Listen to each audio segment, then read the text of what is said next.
everyone. I'm a ninja. I talk about everything gaming stuff and animated series of my own interest: Persona 5 Royal, Final Fantasy, Ruby, and so on forward. And again, the goal that I aim to accomplish on every episode is that we provide insights on these subjects that are usually overlooked to spread awareness and learn more.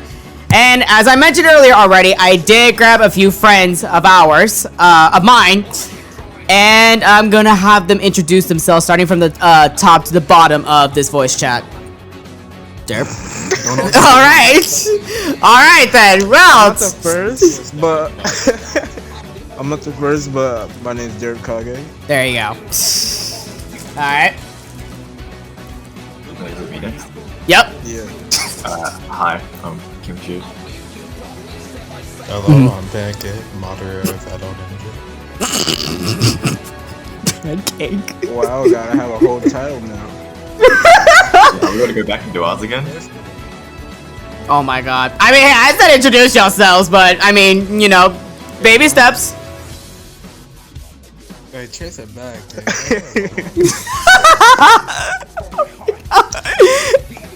Alrighty, next one. What is up, Drama Alert Nation? I'm your host. Oh no! Oh my god! Yeah, no, that's why I stopped. Anyway, what's up, guys? My name's Ray. Alrighty, and the last one. Last but certainly not least, it's your boy, the Rising Thunder from down under, young Susano of the South Side. You can call me Zero, ladies. You can call me anytime. Fellas, don't call me late for dinner. Oh my god! Flamboyant. Wow.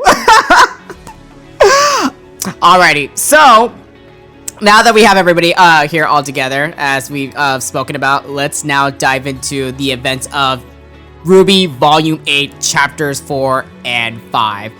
So, I currently actually have the episode up for me, as like we're kind of just going through this. So, yeah, so anyways, like I said, we can talk about the opening act of Chapter 4, which pretty much it started out with Robin, and Crow, and Watts, and I guess featuring Jacques, if you want to count him, I guess.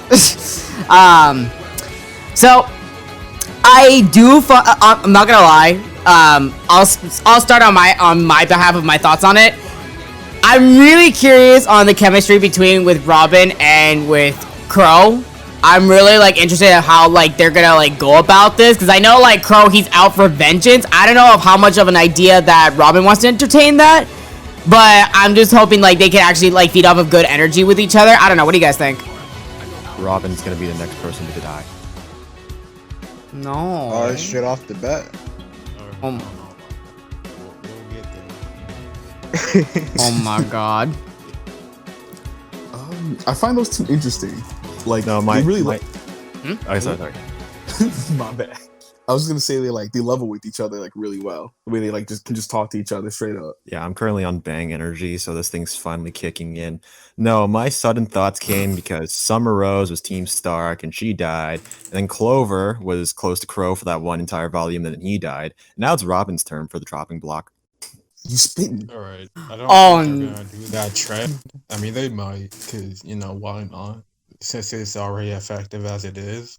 But since people were already pissed about the fact that Clover died past volume, and people just want Crow to be happy, that's probably not going to happen. But for the scene itself, I do like their dynamic. It fits well into their character. About how Robin is kind of just snarky in this entire scene, while Crow is brooding as usual. But this time he has more of a reason to be. It's very nice to like just see that. And Jacques was Jock as usual, so that's fine. And It's fake tie.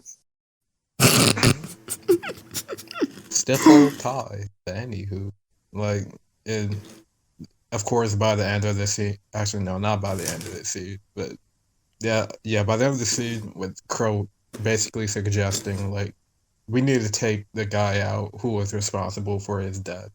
And we all know who he's talking about, so. Yeah, I don't know if Adder was gonna play that for later, but yeah, I just found that scene entirely interesting. I do want to talk a little bit about that a little bit later. You are right about that, because now you brought up a point that I want to talk about real quick. Robin kind of having a little bit of a interesting interaction with one of the Aesops. Miss Shorty Little Thunder Maddie girl over there. Man, you sure got her. Yeah, whatever. Anywho. High speedster. Oh god. Whatever. I mean, okay. So I discussed this with like the rest of my friends here, like before this podcast, and I mean like weeks prior, but I don't know if there's any thoughts that have like kind of changed into that.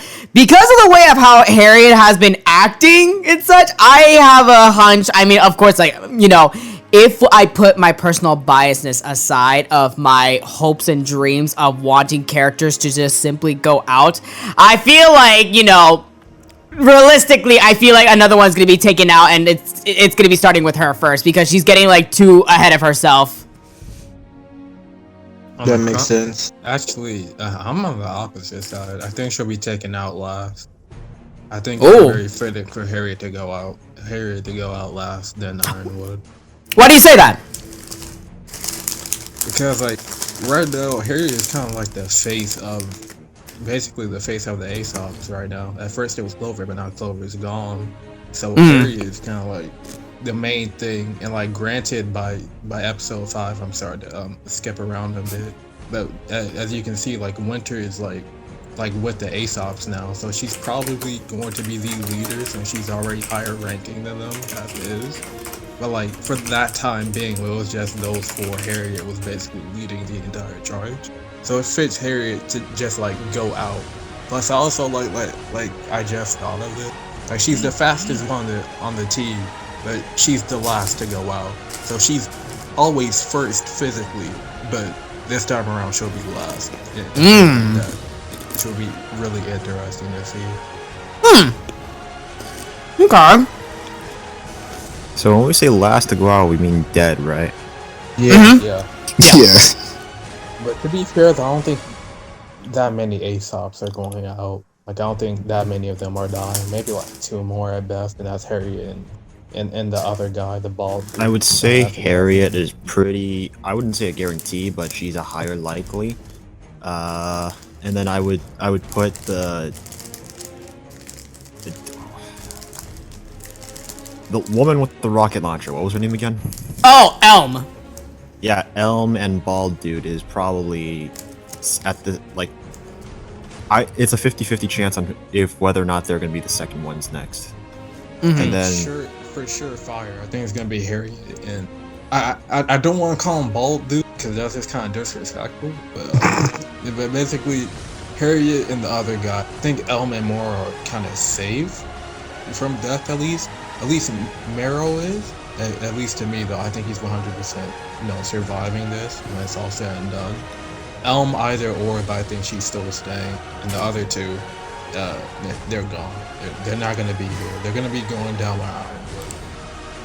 Oh, definitely. I could definitely see that, though.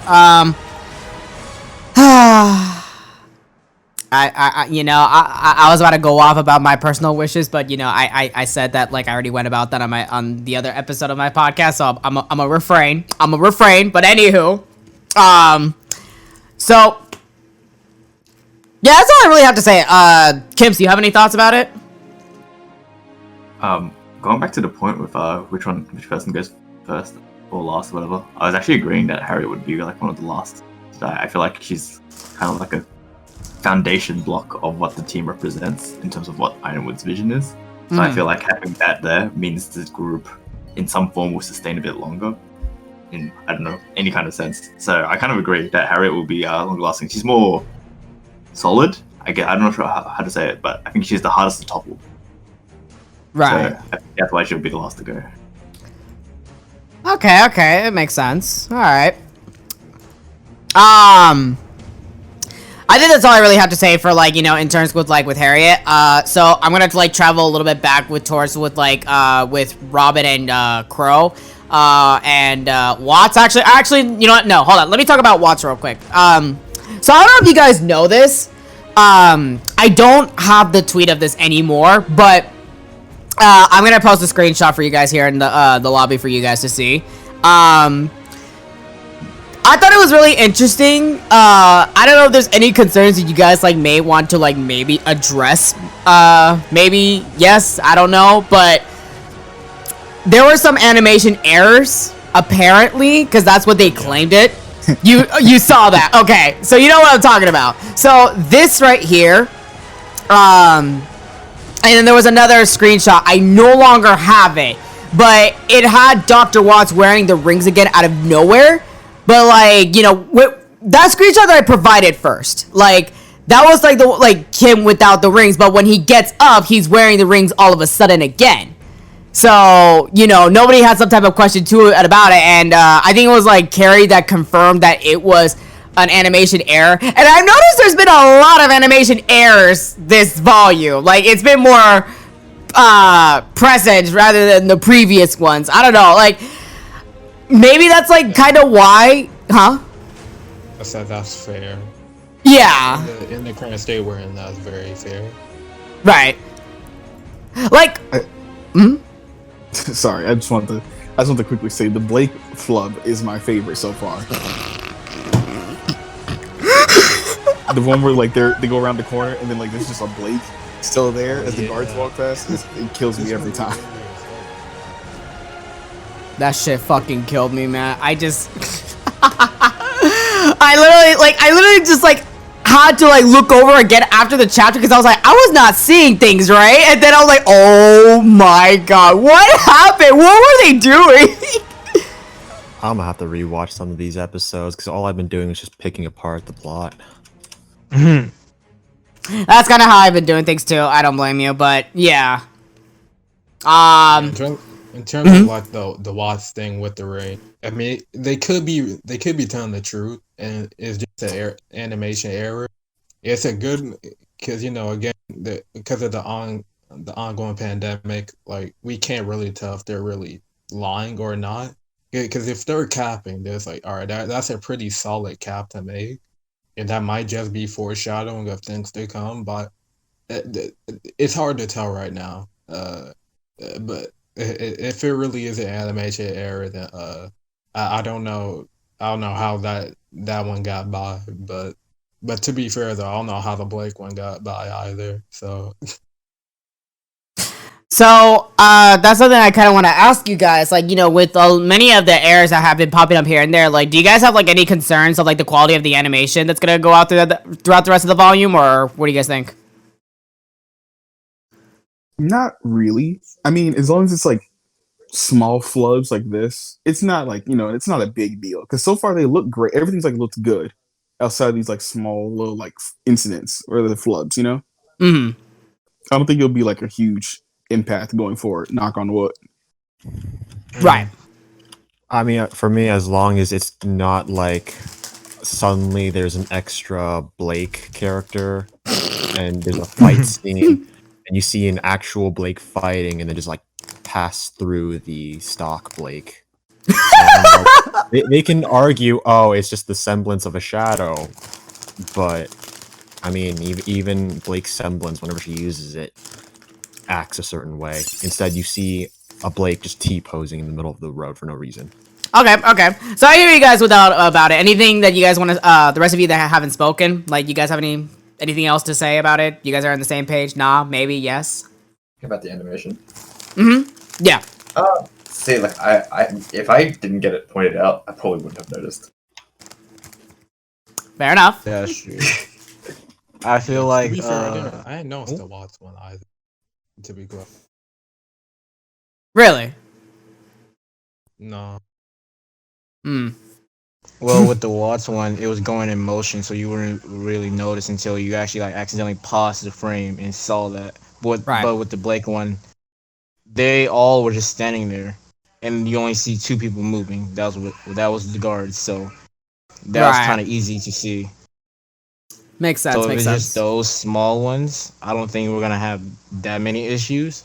But if there's like big ones during like the fight animations or like an important scene, then yes, I can see people saying they need help.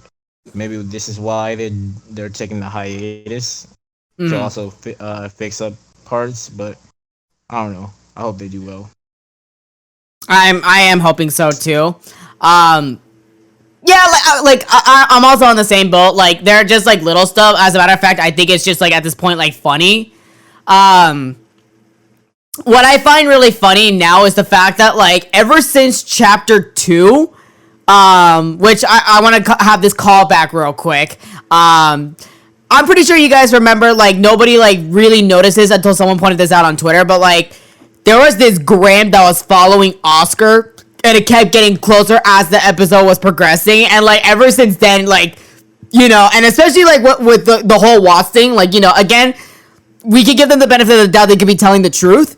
But I just find it interesting that, like, now, like, I kind of developed that habit. I don't know if it's just me, but I've just now developed that habit. I'm like, okay, I have to have my eyes wide open at every, like, pixel of the screen, because I'm just like, okay, what the fuck is happening here? Who's getting closer? What is actually happening with the story? What little thing is actually going to be, like, really big in terms of the foreshadowing of this volume? I don't know if that's just me. It might be just me, though, but, you know. No, I don't think that's just you. I think that goes with everyone who actually like follows a story or a show that's being produced like during our time. Because like there's even live action shows that's going on right now where you can see like production objects during the shots. Right. Like in Supernatural, I forgot what season it was. You can clearly see they left someone's coffee cup. That, and you can tell it's not part of the scene when they're when they're in the middle of nowhere. I don't remember the episode fully, but you can clearly see there's a coffee cup. Right. Oh yeah, the Game of Thrones episode with the Starbucks cup. Oh my god. Twitter was upset about. They were steaming, bro. They were heated. They were tight. They were not happy about that.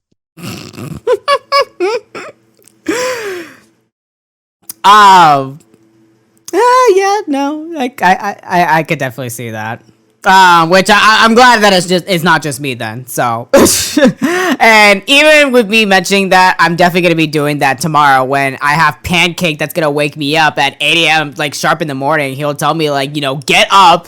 And even though like I'm half asleep, like, you know, at the same time, like, you know, I have my eyes like, whoa. So I'm definitely gonna be doing that again tomorrow. So for the next chapter. I want to call back to the whole episode with the whole Blake error thing again. What's up? So I just did a little bit of a skim through. This is Ruby's 8 Vault episode. What is this? Vault episode 3. Okay, so I actually just reviewed the footage. I don't think it's an error, and I think Carrie is an idiot for saying what he did. Because here's how I'm reviewing the footage. Yes, the person is invisible, the invisible huntress woman. The thing is, like, right after, like, when the woman trips over the guy with the coffee cup and spills it onto the machine, you see one of the workers actually run out the door. And when he runs out the door, on the other, you see Team Ruby on that side of the door, and Ruby uses her semblance and flies them all towards that staircase.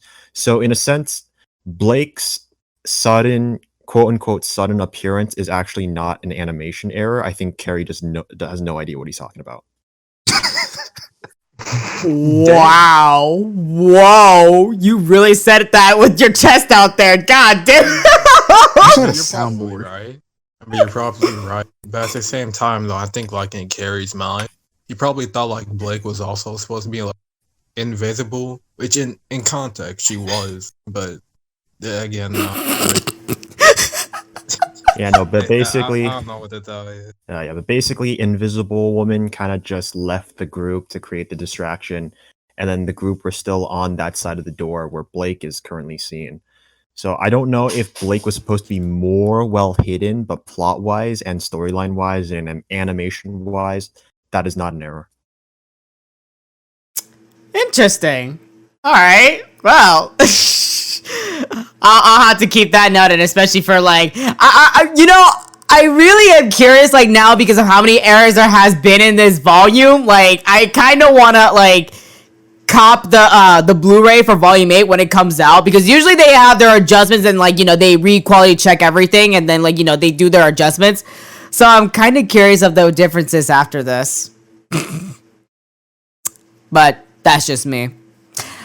So I want to have a little breather before we actually go to the next segment with Yang, Oscar, the Hound. Yeah. So before that, I'll have a little bit of a breather by just having a little bit of a fun discussion real quick. Don't make this too long. Just keep that in mind. So who do you think could win in a fight, Robin or Harriet? I don't know. It would have I to be don't know. Harriet. Yeah, it had to be I'd say her. Harriet. Mm, Because we haven't seen enough of Robin in terms of like one-on-one fights. fair Well, enough. Well, let's assume that both Harriet and Robin are huntresses, and Harriet is an ace op. So let's assume that her fighting skills is like more superior to Robin. Not to mention, if we're talking about terms of semblances, Harriet's semblance is more suited for combat, considering she's a speedster. Robin's more of a truth sayer. Right. So therefore, she's Yeah, more that's fair. she's more like a passive combatant, if that makes sense.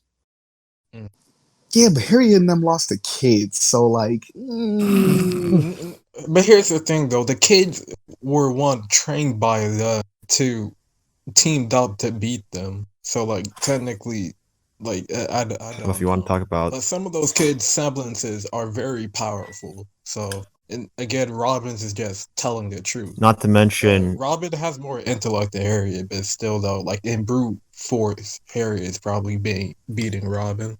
Yeah, and not to mention, like, if you want to talk about capabilities and you want to bring up Team Ruby and fighting the Aesops, you had Yang and Blake in the previous volume able to keep up with Robin when they had their little confrontation trying to tell Robin about the whole Amity Tower. you right, Right. you right, you spitting. Interesting. So there was a point that I want to have a little bit of a callback, not to the chapters, but actually a callback to one of our podcast episodes. Kim's was a part of.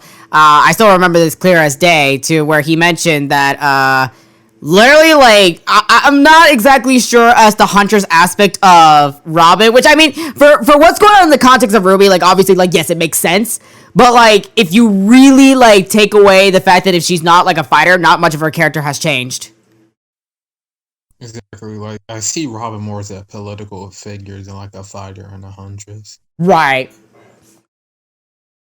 So here's the point that I want to bring up, though. Robin did save Mantle at one point. There was like little brief mentions of that story at one point of Volume 7. So that's something that I'm kind of taking into consideration.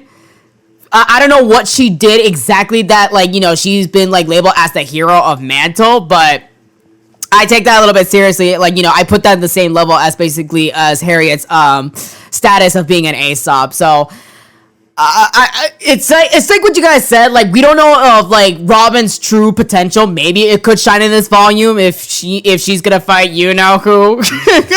But I guess that's something that we'll have to see a little bit later in the future. Wait, just making sure I didn't miss here. You said Robin was called the hero of Mantle? Yes. Okay, plot-wise, that would make sense. I thought you were talking about Penny being designated the protector of Mantle.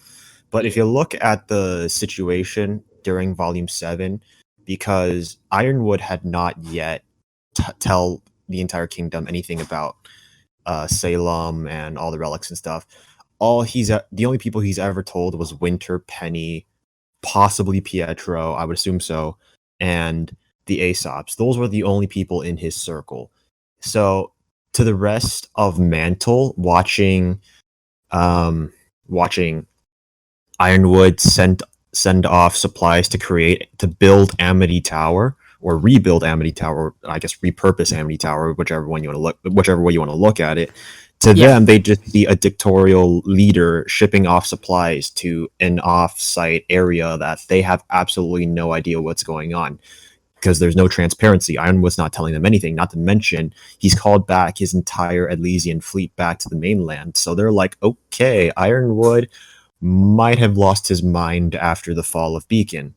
I mean, you even had Crow worry at the beginning of Volume 7 be like, James, what happened to you? Or something like that. Right. So for a figure like Robin to come out says, "I will fight for you. I'm running to be a councilwoman against Jacques Schnee, a bureaucrat who runs the Schnee Dust Company, not to mention a dude with some very, very shady history, which I'm sure normal people and faunists alike would recognize. So to them, it's it's a person who is going to work hard to represent them, going against a fascist. Well, they don't know, but let's assume they think it's a they think that Ironwood's become a fascist, and you have Jacques Schnee, just a corrupt guy. To them, yes, Harriet's going to be their hero. Not Harriet. Robin's going to be their hero. Right. All right. Well, ooh, all right. I didn't think of that. Wow. Huh. I'll have to keep that noted then. My man speaking. He do be spitting. You right about that. I think that's all I really have to say for like that little small breather. How about the rest of you guys? I'm good. We good? Okay. All right. So now it's time to get to the juicy parts. Okay, but before we get to that, it kind of connects to this juicy. But it kind of connects to the juicy part, but since none of us have really said it on podcast technically, since we weren't on those episodes, I figured we have it now. It's about the Grim, the Hound Grim, as officially called. If you see in the credits, it says Hound Grim when he shows up in the episode. Yeah. And basically, what is everybody's thoughts on this Grim? Because this Grim is easily the scariest Grim they've ever produced in this show. Like, this is the most terrifying Grim they've had. More than the Apathy, more than the Neclavie, this is easily the most frightening Grim we've ever had in this show. Because not only does it speak, it transforms, it has intelligence.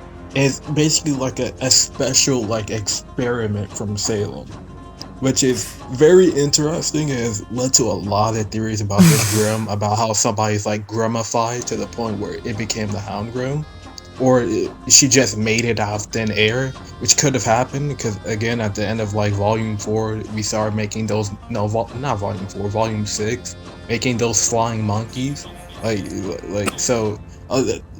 This thing is just really terrifying.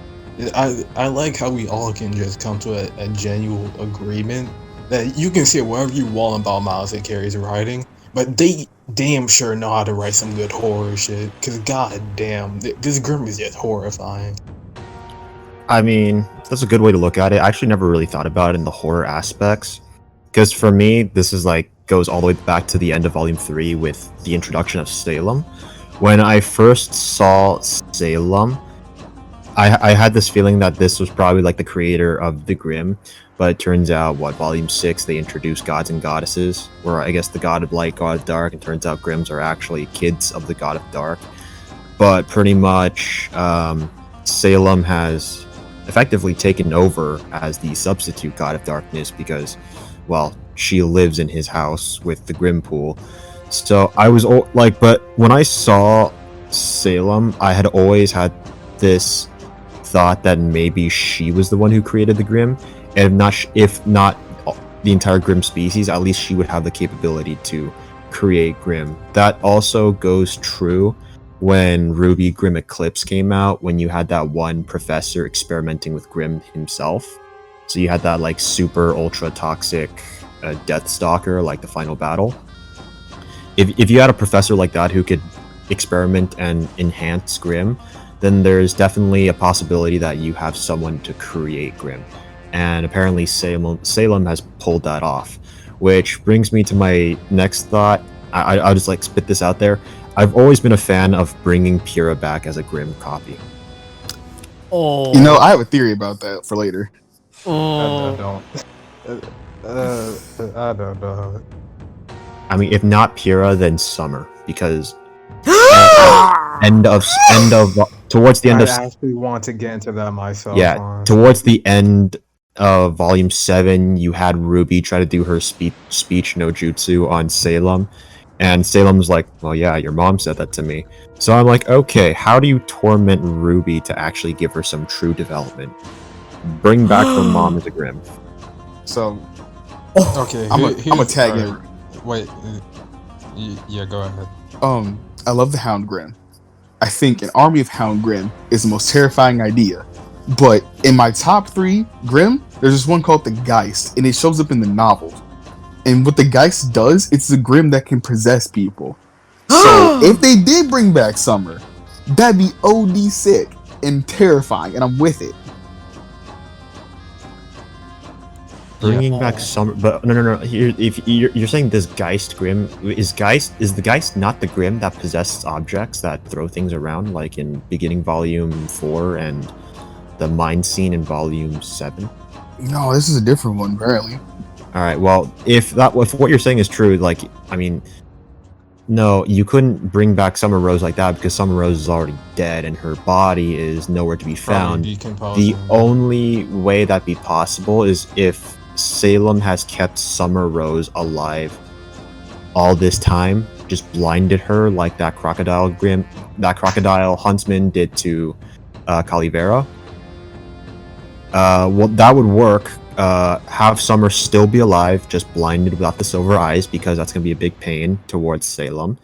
And so have that Geist Grim possess Summer, and then use that as a weapon against Ruby. That would definitely also work too. I'll take it. Now, speaking of Summer Rose, speaking of the Hound Grim, Carrie, I'm giving you ideas. You better be listening. So basically, again, as Salem hinted at in Volume 7, she has had an encounter with Summer, and I think we can all theorize that Salem is probably the person. Actually, Salem is most likely the person who hunted down and killed every silver-eyed warrior there, and it probably came down to just Summer. I'm pretty sure Summer never met Maria, so in her mind, for Summer at least, it was probably just her and her daughter Ruby. After that, that was it. It was just her and Ruby. So in Summer's mind, she's like, all right, Summer is killing me. Damn it, Salem is killing every clan member I have, basically. Like, she's killing all of them. She's exterminating them. So I need to go and finish. I need to go and beat Salem. I need to go and take her out. Osman probably gave Summer that mission, most likely anyway. Yeah, of course, Summer would agree to it because it connects to her family. Ruby will be in danger. Yang, Tai Yang, they'll all be in danger. So of course she'd go and try and defeat Salem. Now here's where the theory comes in. So Summer comes face to face with Salem. Of course, Salem destroys Summer, and she doesn't kill her, but instead she takes away her silver eyes. She leaves Summer alive. And that special experiment that Salem was talking about was grimifying a person. What better person to grimify than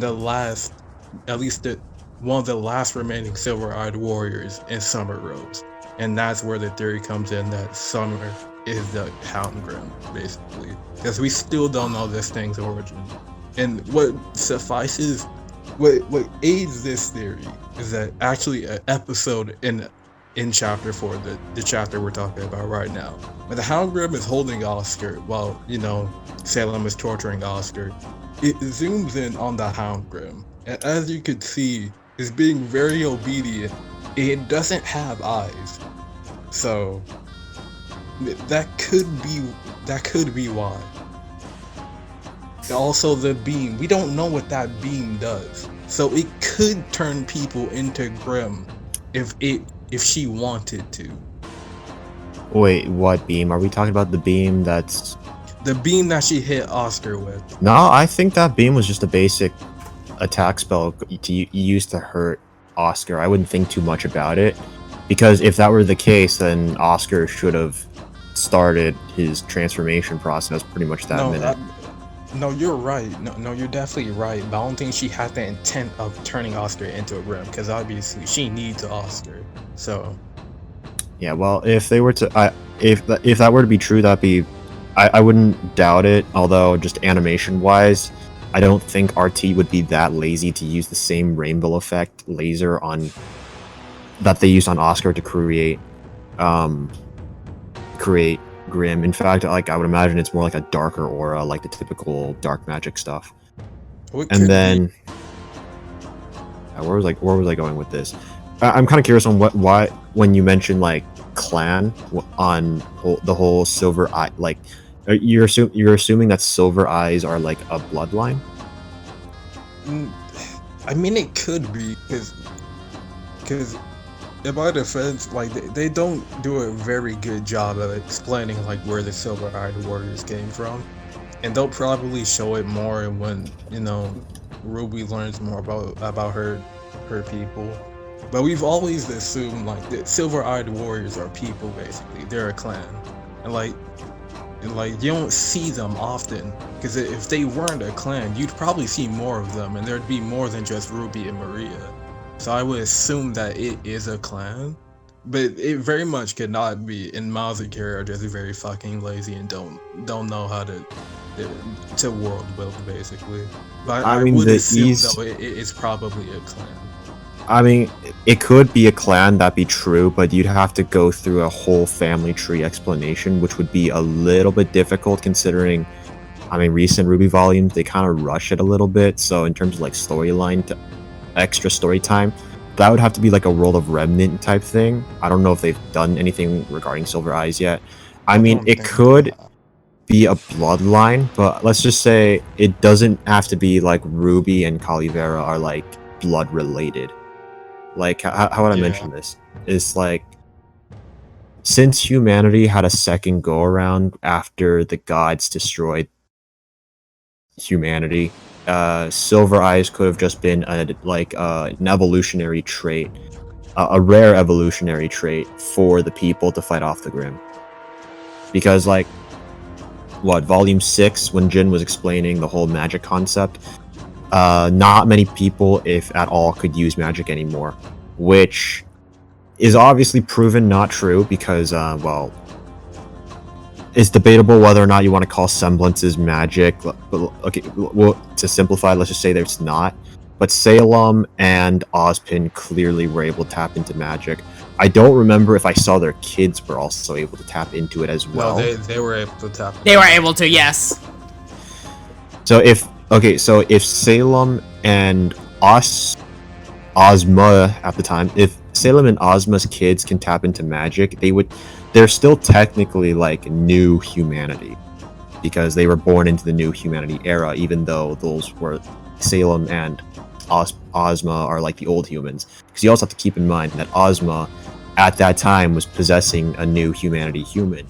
So lore wise, if they can't use magic, but while Ozma, even though the kids are killed, I think his presence there with his whole reincarnation thing could have introduced like, okay, I was gonna say like a evolutionary trait. Maybe we could call the Silver Eyes like a vaccine, and the vaccine or antibody, and the Grims are like a virus or bacteria or something. Yeah. Just have a natural defense force if huntsmen and huntresses weren't a thing. That sounds a little convoluted now that I say it out Because it loud. would kind of have to start with Ozma. Because the main theory is that the Silver Eyes are like basically the magic from the God of Light. So Salem has the Grim, and the Silver-Eyed Warriors has the magic of the God of Light, basically. And that's why they can exterminate the Grim. But in order for them to do that, though, they would probably have to go through Ozma at least. Because him and Salem were probably like the only ones alive from that era that could still use magic. Like unless like there's some other person who somehow survived the incident where all of Remnant was destroyed, besides Salem, it would probably have to go through Ozma. It would kind of also make sense since Salem would know about it, because it's inherited from Ozma. Well, not from Ozma, but like you said, like an evolutionary trait of Ozma and the God of Light.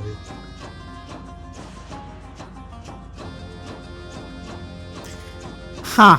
That is bringing a lot into the table that I actually did not expect to come out of this podcast episode, but I'm glad y'all did. Yo, there's like the whole creation staff that's currently locked away in Atlas, right? Yeah. Yeah. Another theory, you can give use to the staff by saying Silver Eyes was created by that staff. But is it really Naruto Jeezy? Naruto Jeezy's? Oh my god. It's basically Naruto a fucking eye. Like Naruto just came out of nowhere and gave Kakashi an eye and shit. So I don't know. I don't know if I want to say it's what that is far. But like, what is the limits of this staff though? That's what's not explored or explained here. Like, Well, okay, it was... It's holding up a kingdom, but like, what else is it doing? Okay, alright, so... They did explain that, just not in the best way possible. They said that, like, it can only be used one at a time. So it's like, if you want to create something and such, it has to be only solely for that purpose continuously, and that's it.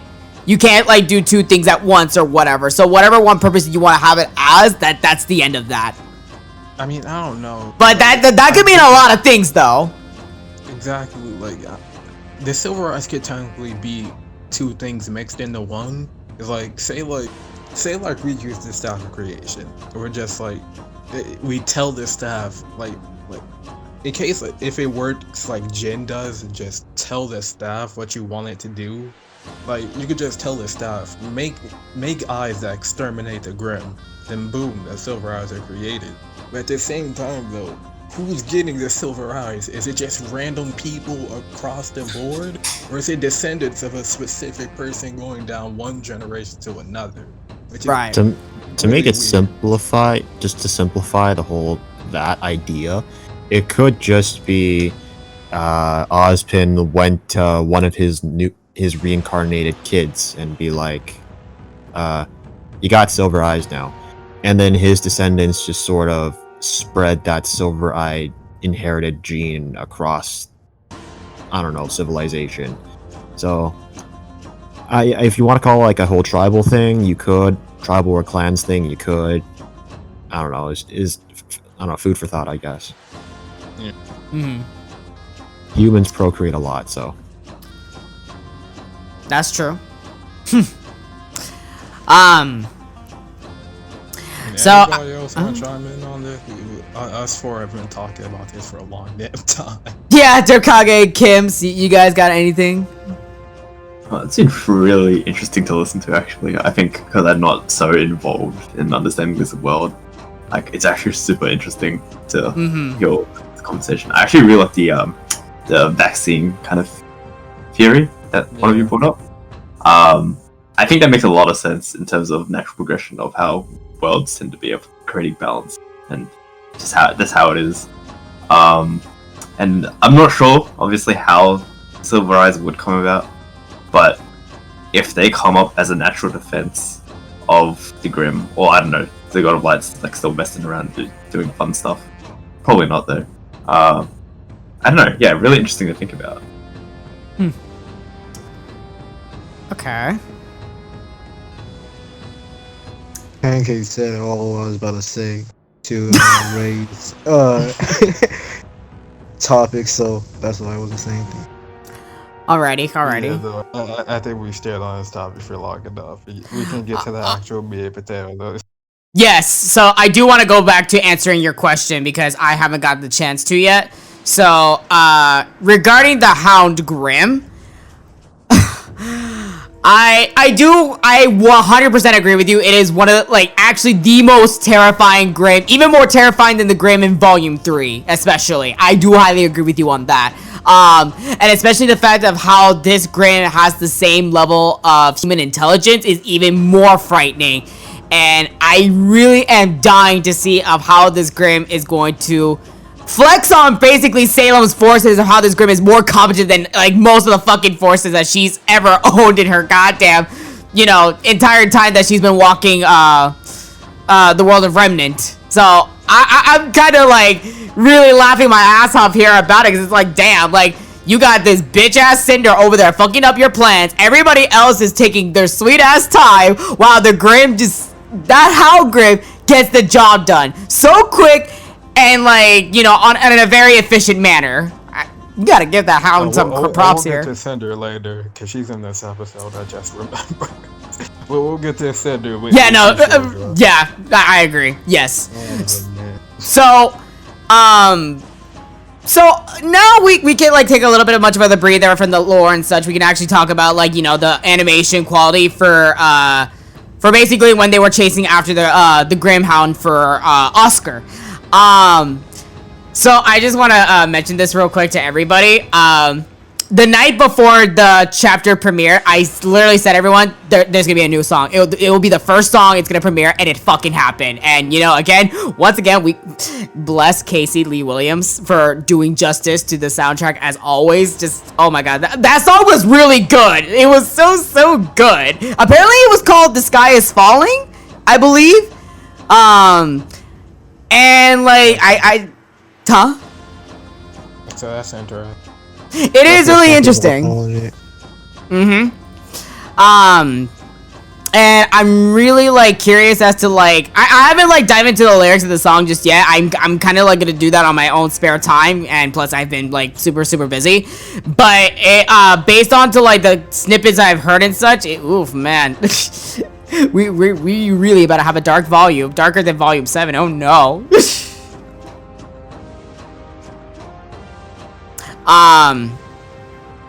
But on top of that, what's even more crazy is the fact that this Graham literally called for backup, and how much amount of grim that came out of the fucking ground. I'm like, what the fuck?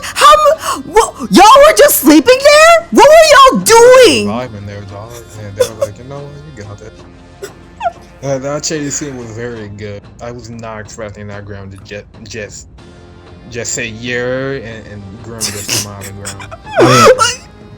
ground. Yeah, it's a pretty strong Grim, given that it's designed specifically by. Well, we didn't know until like later on in the volume that it's specifically designed by Salem. But when you first hear that it can start talking and it can transform, I want to say you can't really be surprised if it turns out it's got some more stuff. And I don't know, that Grim would have to yell loud enough for that roar to dig down into solid rock just so those centipedes can hear it, which makes me wonder how Ren, Jean, and Yang, their ears did not explode. Maybe their aura protected them or something, but that's some pretty loud roar. I know. And one more thing I just want to mention, you said like it's going to be a dark season unlike Volume 7. I think it's more going to be like a tragic season like Volume 3. I agree with you on that. Yes, that's the better way to put it. The tragic volume, yeah. To be honest, like going back to like the scream thing, like it is a scream, but it could also be like a whistle for Grim, basically. So like Yang, Ren, Jean, and Oscar, even though he's knocked out, they could hear it, but like it's not going to affect them technically. It's just a call to the Grim. So like that just might be it, or it could just be a scream. And if that's the case, I don't know how their ears are still intact. I mean, seriously, scream, whistle, whatever you want to call it. Have you seen what happens when you put glass next to those frequency things? Oh yeah, that's very true.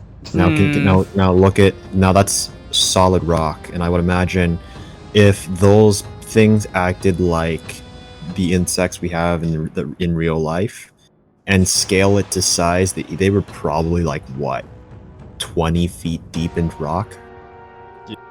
Yeah. This thing is just fucking insane.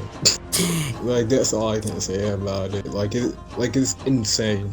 It might just have more tricks up its sleeve too, which is very, again, it's just really scary to think about. At some point, would you be surprised that thing could shapeshift? Stop! No! I don't want to think about it. Ooh, no!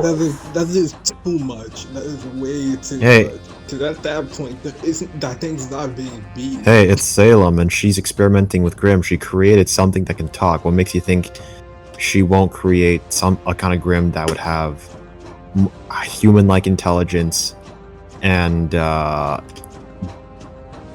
essentially let's say a semblance or a special power, whatever the word I suddenly just blanked out on, but a special ability that I can do stuff now.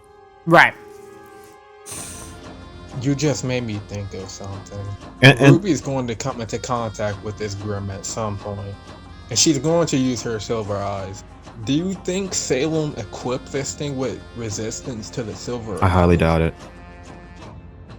Silver, but what if she? the silver eyes is is like natural god of light energy, and the Grim, no matter what Salem can do to it, is still natural god of darkness energy, and light counters dark. So I don't think Salem has any way of countering Ruby's silver eyes just by laws of nature. And yeah, the reason why I brought up the whole shapeshifting part, because I just wanted to bring up a whole fan manga that I used to read about Ruby AU called Henceforward. If we were to have like a Grim that can shapeshift, it'd probably be like an iguana or a lizard type shaped Grim that I saw in the comic. Pretty cool. Check it out. I just wish the author updated it. Yeah, and plus, like, you know, it's impossible for Grim to have the capabilities of Aura because they're not human. That's true. Well, who knows? Well, actually, no, never mind. Cinder is technically human and Grim, so I was gonna say if a hybrid were to... Well, then again, if it's a natural hybrid and not a prosthetic attachment, do you think they'll be able to develop Aura capabilities? Maybe.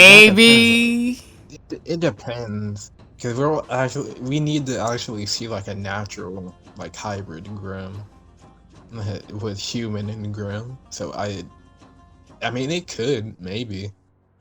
Well, I don't know, because I mean, somebody pretty much did us a favor and, you know, give us a reminder that, like, you know, no matter what, like, if you have Grim, you can't be, your aura can't even protect it, you know? Yeah. What is the Volume 5 fight between Raven and Cinder? Yes. Yeah, Raven, yes. But anywho. Yeah, but back to the scene though. The choreography was very good.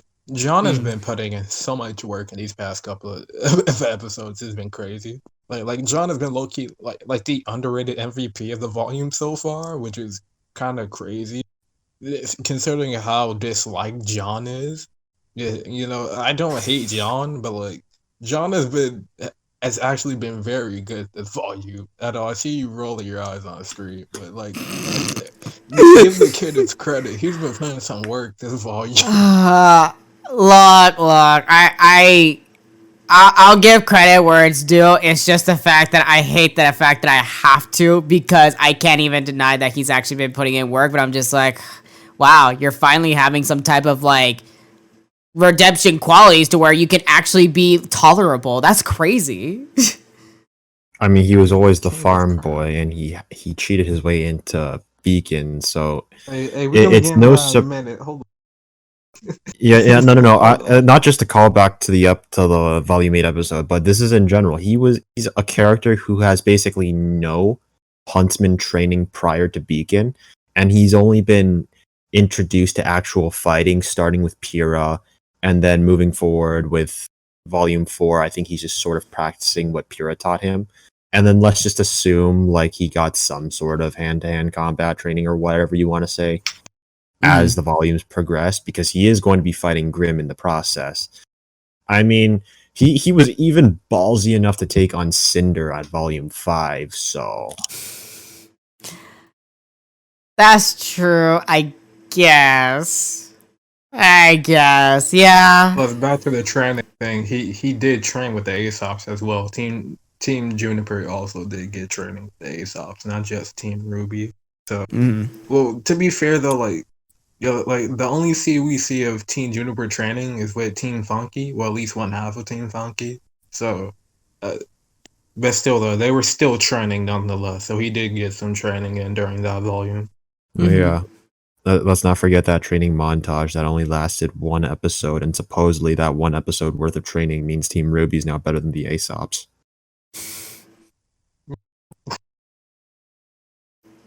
That still is insane to me. Um, but I do agree with everything with the choreography and such. And I think that okay for everything for that segment in particular. Is there anything else that you guys want to say? The rest of you guys. Ren should be dead. Come again? The amount of rocks he hit, bro. Yeah, he's gone. Yeah, I bro. will say it makes sense. Realistically, he should have broke his body. Ren's body should be in half. Oh, you mean Ren being flailed around like a tiny fish Yeah, on a he's flying gone, bro. Ragdoll through. Fuck, that boy should be gone. Oh man. Oh my god. You got it right though. That aura must be something, especially for like we saw the percentage, like it went down to like 30. I mean, Honestly, that's a nice segue. No wonder Ren was pissed. well, we saw. Me too. Well, just calling back to That boy Volume got 2 when Team Ruby was fighting Roman and the Paladin, and Yang got punched into the pillar by Roman controlling the Paladin. And if any of y'all remember the death battle between Yang and Tifa Lockhart, they calculated the amount of force that it would take to punch Yang through that pillar. And Aura pretty much protected Yang, and then her semblance basically just converted that damage into energy. So even without her semblance, that aura really saved her ass, considering you just got punched through a really thick pillar by a big ass mecha. Jesus. And also, again, yeah, now that we're imagining it, remember in Volume 6, Yang didn't just fucking drive her bike top speed at Adam, and he was still able to stand. So that aura is no joke. Okay, yeah, a bike, even if I were to estimate that top speed was even with falling, I don't even think it reached terminal velocity yet, but that was probably maybe like what, 70, 80 miles per hour compared to getting punched by the Paladin is like nothing. And like on the note of the whole Blake Yang versus Adam scene, I've always had this thought. I guess I was thinking it the wrong way, or I was not interpreting it the way Carrie and Miles were probably wanting it to be. Sorry if I'm sort of bringing this away from the main topic, but like that whole thing, everyone was focused on Yang getting a PTSD arc about Adam, and then when it came to the final fight, her PTSD was practically non-existent. I mean, sure, she had that slight shake, but I think I talked to this with Edo before. Is like, yeah, if you want to talk about PTSD, you could have your one moment of bravery, but fear and all that stuff is going to claw back at you, and naturally you probably would have broken down, if not 1 second, then maybe 2 seconds after seeing Adam. That didn't happen. So like I was wondering. So like later on when I was preparing for Volume 8, I was rewatching some of the Ruby volumes, including Volume 6. And then I was thinking, well, for one, I was also still kind of on that, well, forgive me, audience, for saying this, but the whole hate with the whole, I don't know if it's hate, but we're just mere annoyance with the constant Bumblebee ship. But because like, no, I mean, like I was in that part of I was part of the audience where I'm like, okay, the shipping is a little bit unnecessary. But then when I rewatched the entire volume, I'm thinking maybe it wasn't as unnecessary as I thought. Maybe there was an actual story plot behind it. I'm just still disappointed what they did to Adam. I feel like they could have done a lot more than just kill him off. Maybe like Adam is anything but that part. But when I rewatched Volume 6 and I reinterpreted what I thought about the whole Blake and Yang thing, Blake ran from Adam once, and then because Adam hurt Yang, she ran again. And this time, like, she ran from Yang, and I guess, like, there's some sort of, like, regret and, like, okay, any words relating to the word regret was, like, oh my god, my let's just say ex-boyfriend hurt my my best friend or girlfriend, however you want to look at it at this point, because we don't know. I forget if it's canon or whatever. But yeah, so she's feeling that regret. She feels like knowing Blake's character, her natural response would have been to run away because that's exactly what she did. And then having Yang and Blake kind of come back together, it especially like the beginning of Volume 6 with the whole train scene, Blake felt the natural need to like help Yang with her bags and stuff. So it was probably the whole I want to make up with Yang. I like have her own little mini redemption that like she's looking for like a little bit of a redemption for what she did and the reason why it had happened, because she was fighting Adam, all that stuff, X, Y, and Z. So as the whole volume progressed, you see Blake having more of an interaction with Yang, probably because of the events of Volume 3.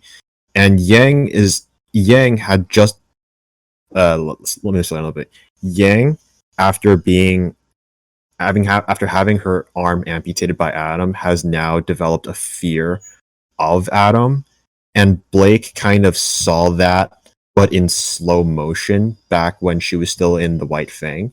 Yang kind of just got to look at it all at once.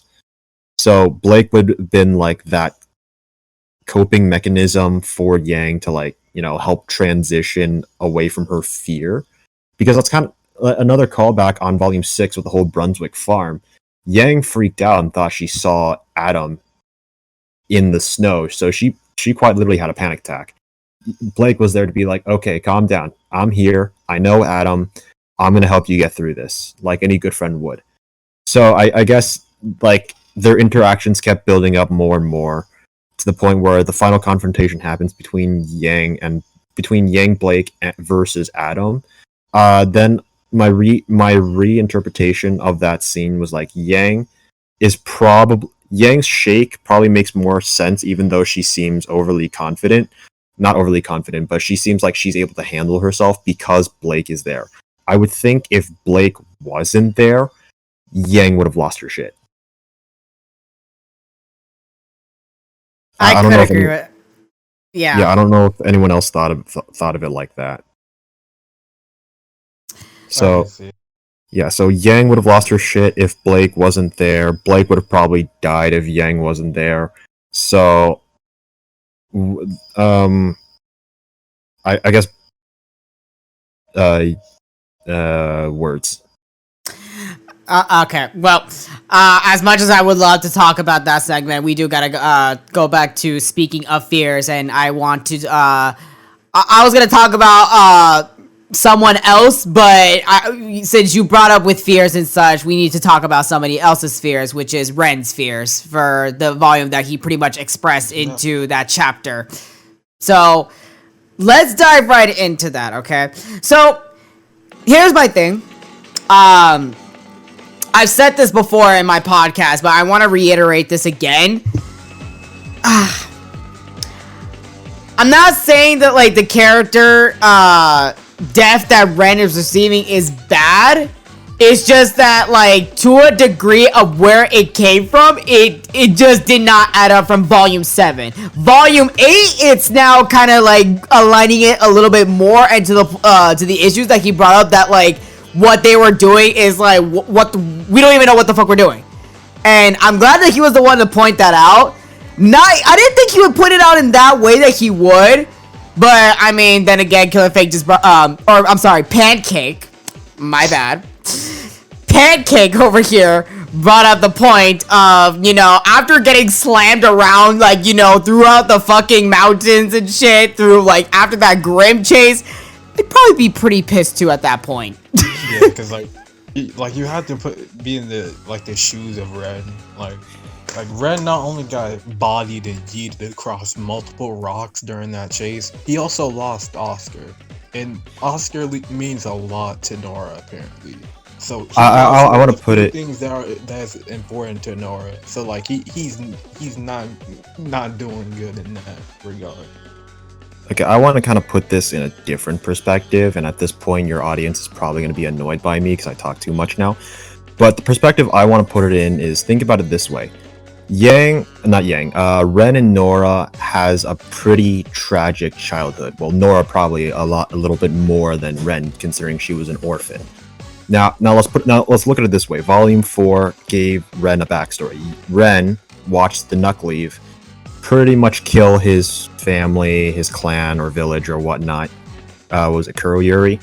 And then, so consider Ren having this sort of I don't want to say survivor's guilt, but he's got this kind of emotional scar in him that the only thing that was keeping it down was Nora. So let's just say Nora was pretty much his coping mechanism, and that but more and more things happened over the volumes. Volumes 1 through 3 was pretty neutral for Ren. He didn't really get hurt as much. And then Volume 3, at the end of Volume 3, he just lost Pyrrha, his teammate and his friend.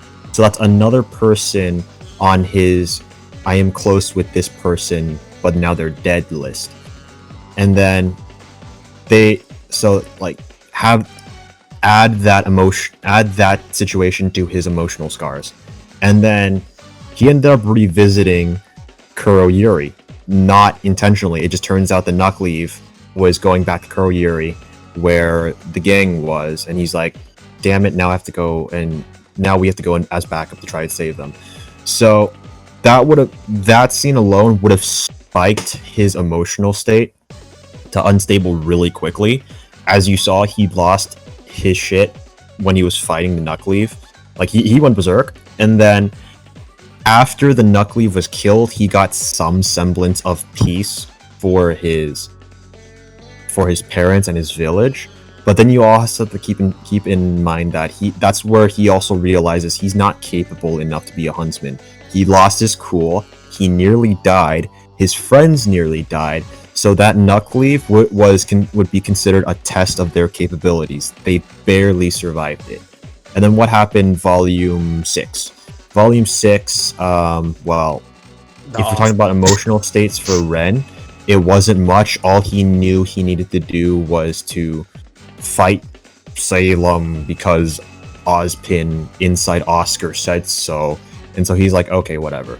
Then Volume 7 came around where he finds out that turns out Salem can't be killed, and Pyrrha, in his mind, would have died for nothing.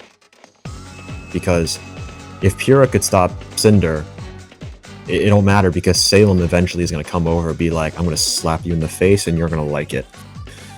So add the whole realization that he's not yet capable to take on such a threat, and then finding out there's an even much worse threat, so he's kind of like on a little bit of anxiety high. Be like, okay, I'm not ready for this. And then Volume 7 came around. I think it was pretty chill, and then I guess RT decided to push the whole Ren and Nora relationship again, which I didn't mind. I mean, when Ren and Nora kissed, I'm like, okay. Now, on that scene, adding on to his whole emotional scarring or whatnot, his guard was down. He was in a moment with Nora. Because his guard was down, you had Tyrion go and kill people on his watch. So he probably bears that regret as well. It's like, I'm not mature or focused enough to be a huntsman. And then Ironwood started being like all military part, and there was this one scene where Ren was like, yes sir.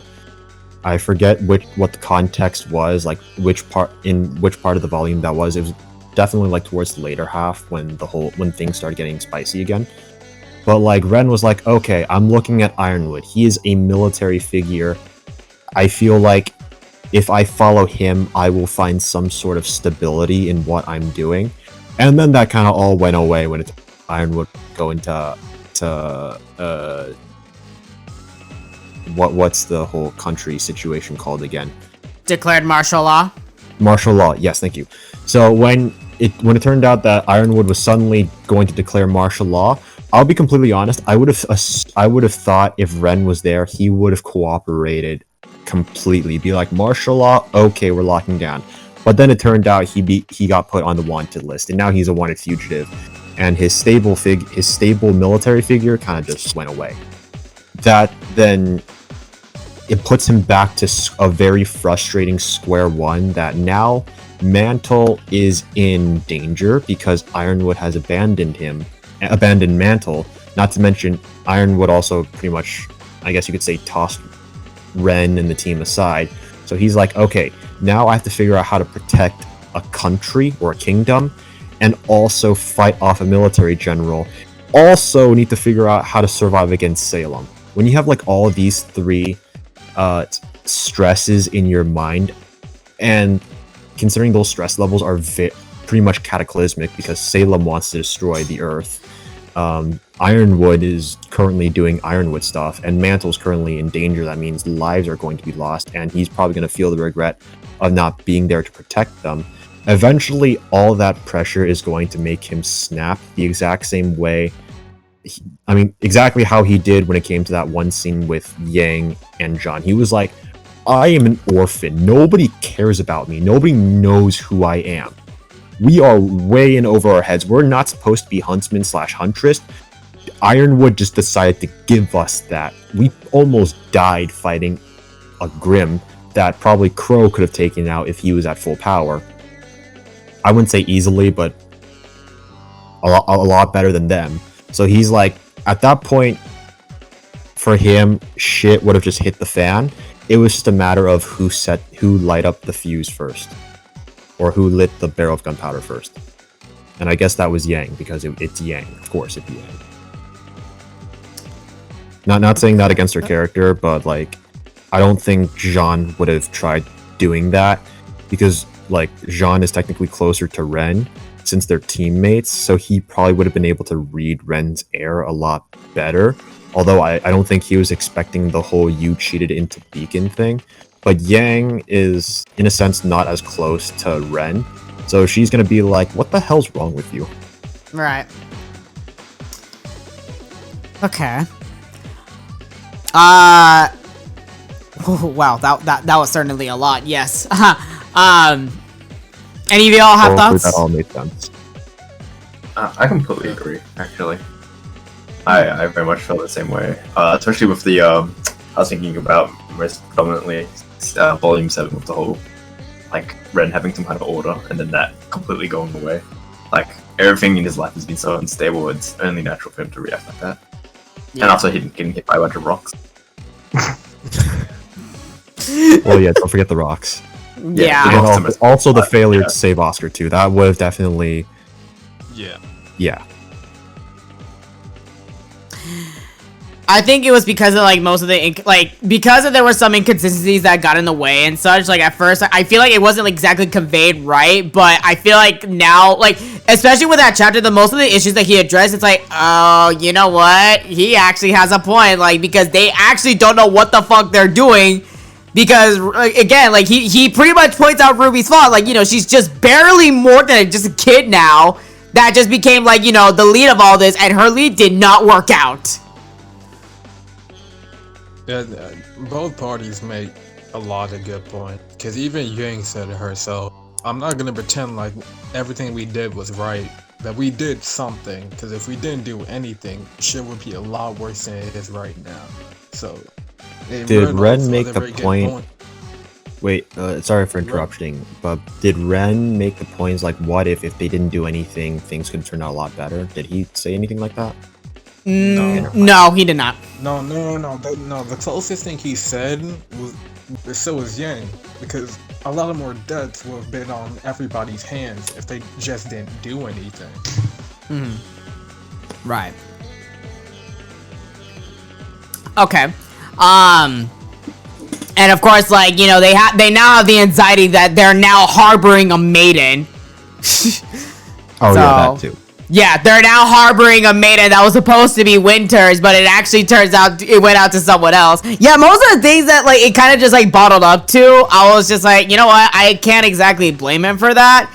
And honestly, like, I kind of had some time to think about it. I'm like, I think he's, like, the only perfect person to actually point that out, because I think, like, because again, like, it's like everybody said, like they all have points and such though, but like the one that's been having like the most frustration, like in the most valid way, valid way. I think I like the fact that Ren was able to point them out just as that. Although my one thing that I don't understand is the fact that, like, you know, with the whole situation of what's happening, I get it. That makes sense. But why is he taking some of the frustration out on Nora too? That doesn't, like, that I don't understand. I don't know if you guys could give me some insight about it. Maybe you guys have an idea, but I just think that, like, that part, it was a little bit too far. I mean, I guess it happens by coincidence sometimes, but at the same time, though, it's like, because like you gotta think about like the person who's probably spending the most time with Ren is Nora, so yeah, she's probably gonna take the most brunt of it. And to be quite honest, like Ren probably deep down doesn't want to hurt Nora, so he's probably trying to push Nora away. But some of it also probably mixed in with a lot of just anger and spite. So yeah. I'd say the simple answer to why he's sort of taking it out on Nora as well, instead of going to a distant callback into Ren's childhood, let's just go into Volume 7 with the whole election scene where Tyrion killed a whole bunch of people during the whole polling session. So another way you could look at Ren's mental state is like his relationship with Nora has now just developed further to where they're actually kissing now.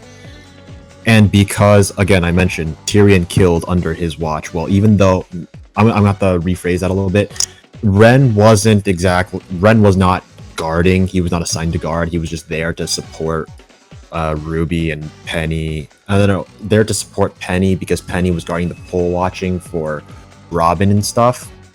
But still, Ren is probably always on an active, like, combat ready mind. So he probably still would have felt some sort of guilt on that whole thing. And then because an attack happened when he was there, but he was distracted, natural way to interpret that is he's now categorized his relationship with Nora as a distraction. Which could explain the whole pushing Nora away bit. Yeah.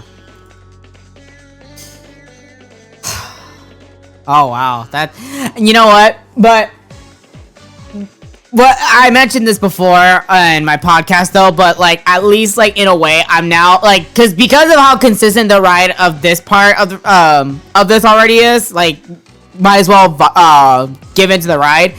I am very curious as to how the volume is going to turn out to the end for both of the characters because, like, you know, again, like, this is the first time we've actually seen Ren and Nora separated, and I think, at least for that aspect, at most, it's very good that they're doing this. With the whole Ren and Nora separated part, they're probably going to be focusing more on Ren than they would with Nora, because they kind of just written Nora off the show, even if temporarily. She went full Super Saiyan that one scene in the Atlas base, whereas Ren, he's going through more things. Nora is just kind of bedridden now. Unfortunately, at that point, yeah, you're right. Which hopefully, like we're so close getting to the halfway point of the volume. Maybe they could fix that, but again, anything could happen within the next tomorrow's chapter and next week's chapter. Nora got her shit together, at least more so than Ren. Yeah. Yeah, so I think Nora's just starting to figure out how to get her shit together, while Ren still isn't. Like, he's still doing very bad.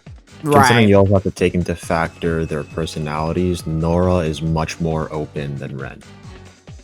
That's true. You're definitely right about that. She still has that fire passion in her to where she vocalizes like a lot of her thoughts about, like, you know, having the bigger picture and all.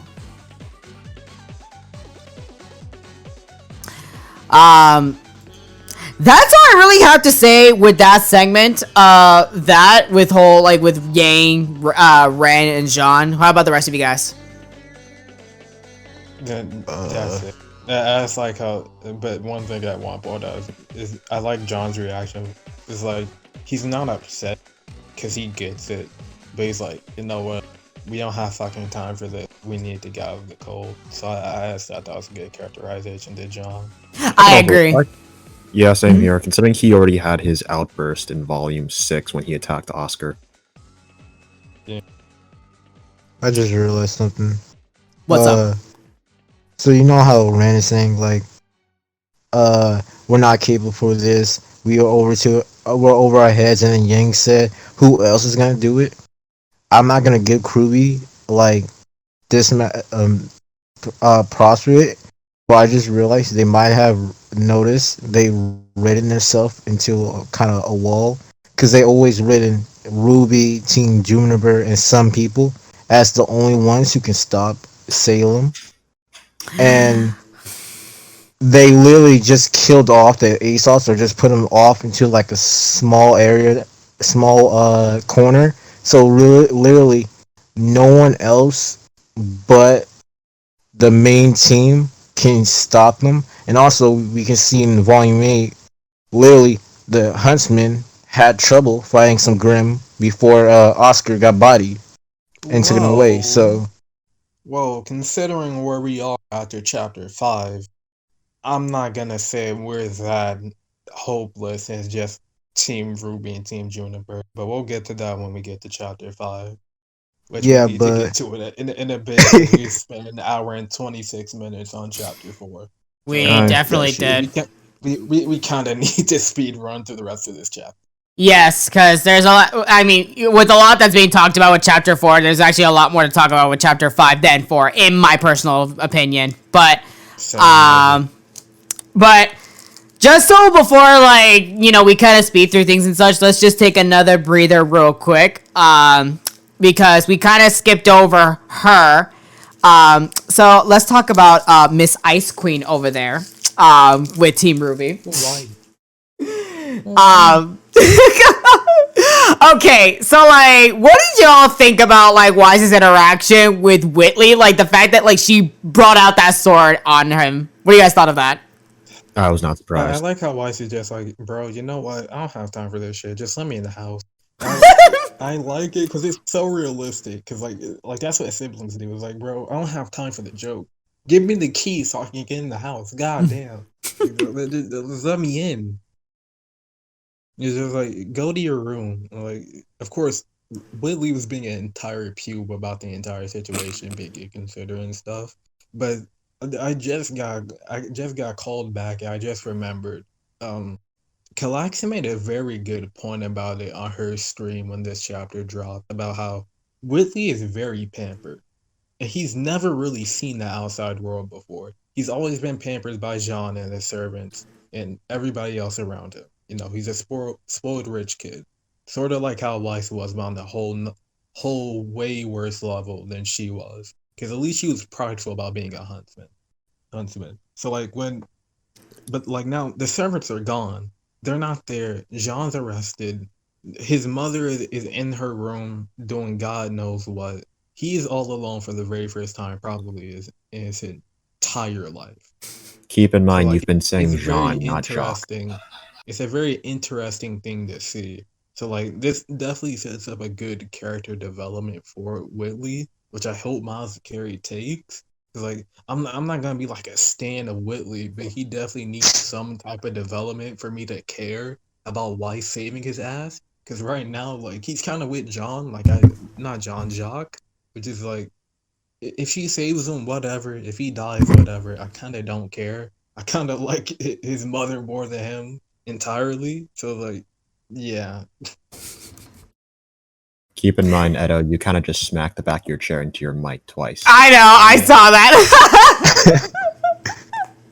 Yeah, no, but like, to quote the YouTuber Eruption Fang, because I pretty much watch his videos after the episode drops, he mentioned a really good point. Like, this could be a good way to bring in like a Weiss Whitley character development, because like a lot of people have been rooting for Whitley to be that one kind of character who can his redemption's like it just kind of has to happen. If not, then what was the point of introducing him? the answer is Yeah. I mean, in a sense, is that Whitley's in the same boat with Jock for me, which is I kind of don't care whether they live or die or not. It's because Jock is an asshole, so I don't really care if he dies. Like, all right, whatever. But we've barely seen him, and he doesn't have any type of development or anything for me to make me care about him. That's Whit- what I mean. As in, he's in the same boat with Jock for me. Whitley's I character get- is I kinda- like Whitley's character is kind of easy to describe. You had Winter, the most rebellious. I mean, she quite literally went to the military in defiance of her father, and then Weiss sort of followed in that footsteps. Be like, okay, no, you and my big sister had some crazy beef, and I support my sister more than I support you.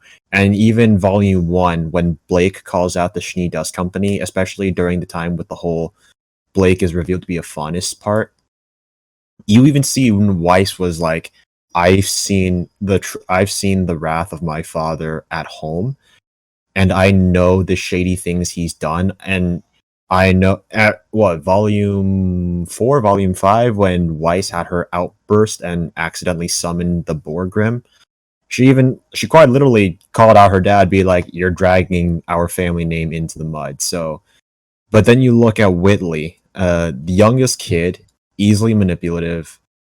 Jacques, if he messes up with trying to get control of Whitley, then he's pretty much failed in producing what he would consider a suitable heir to the company, who would follow his practices the way he does it.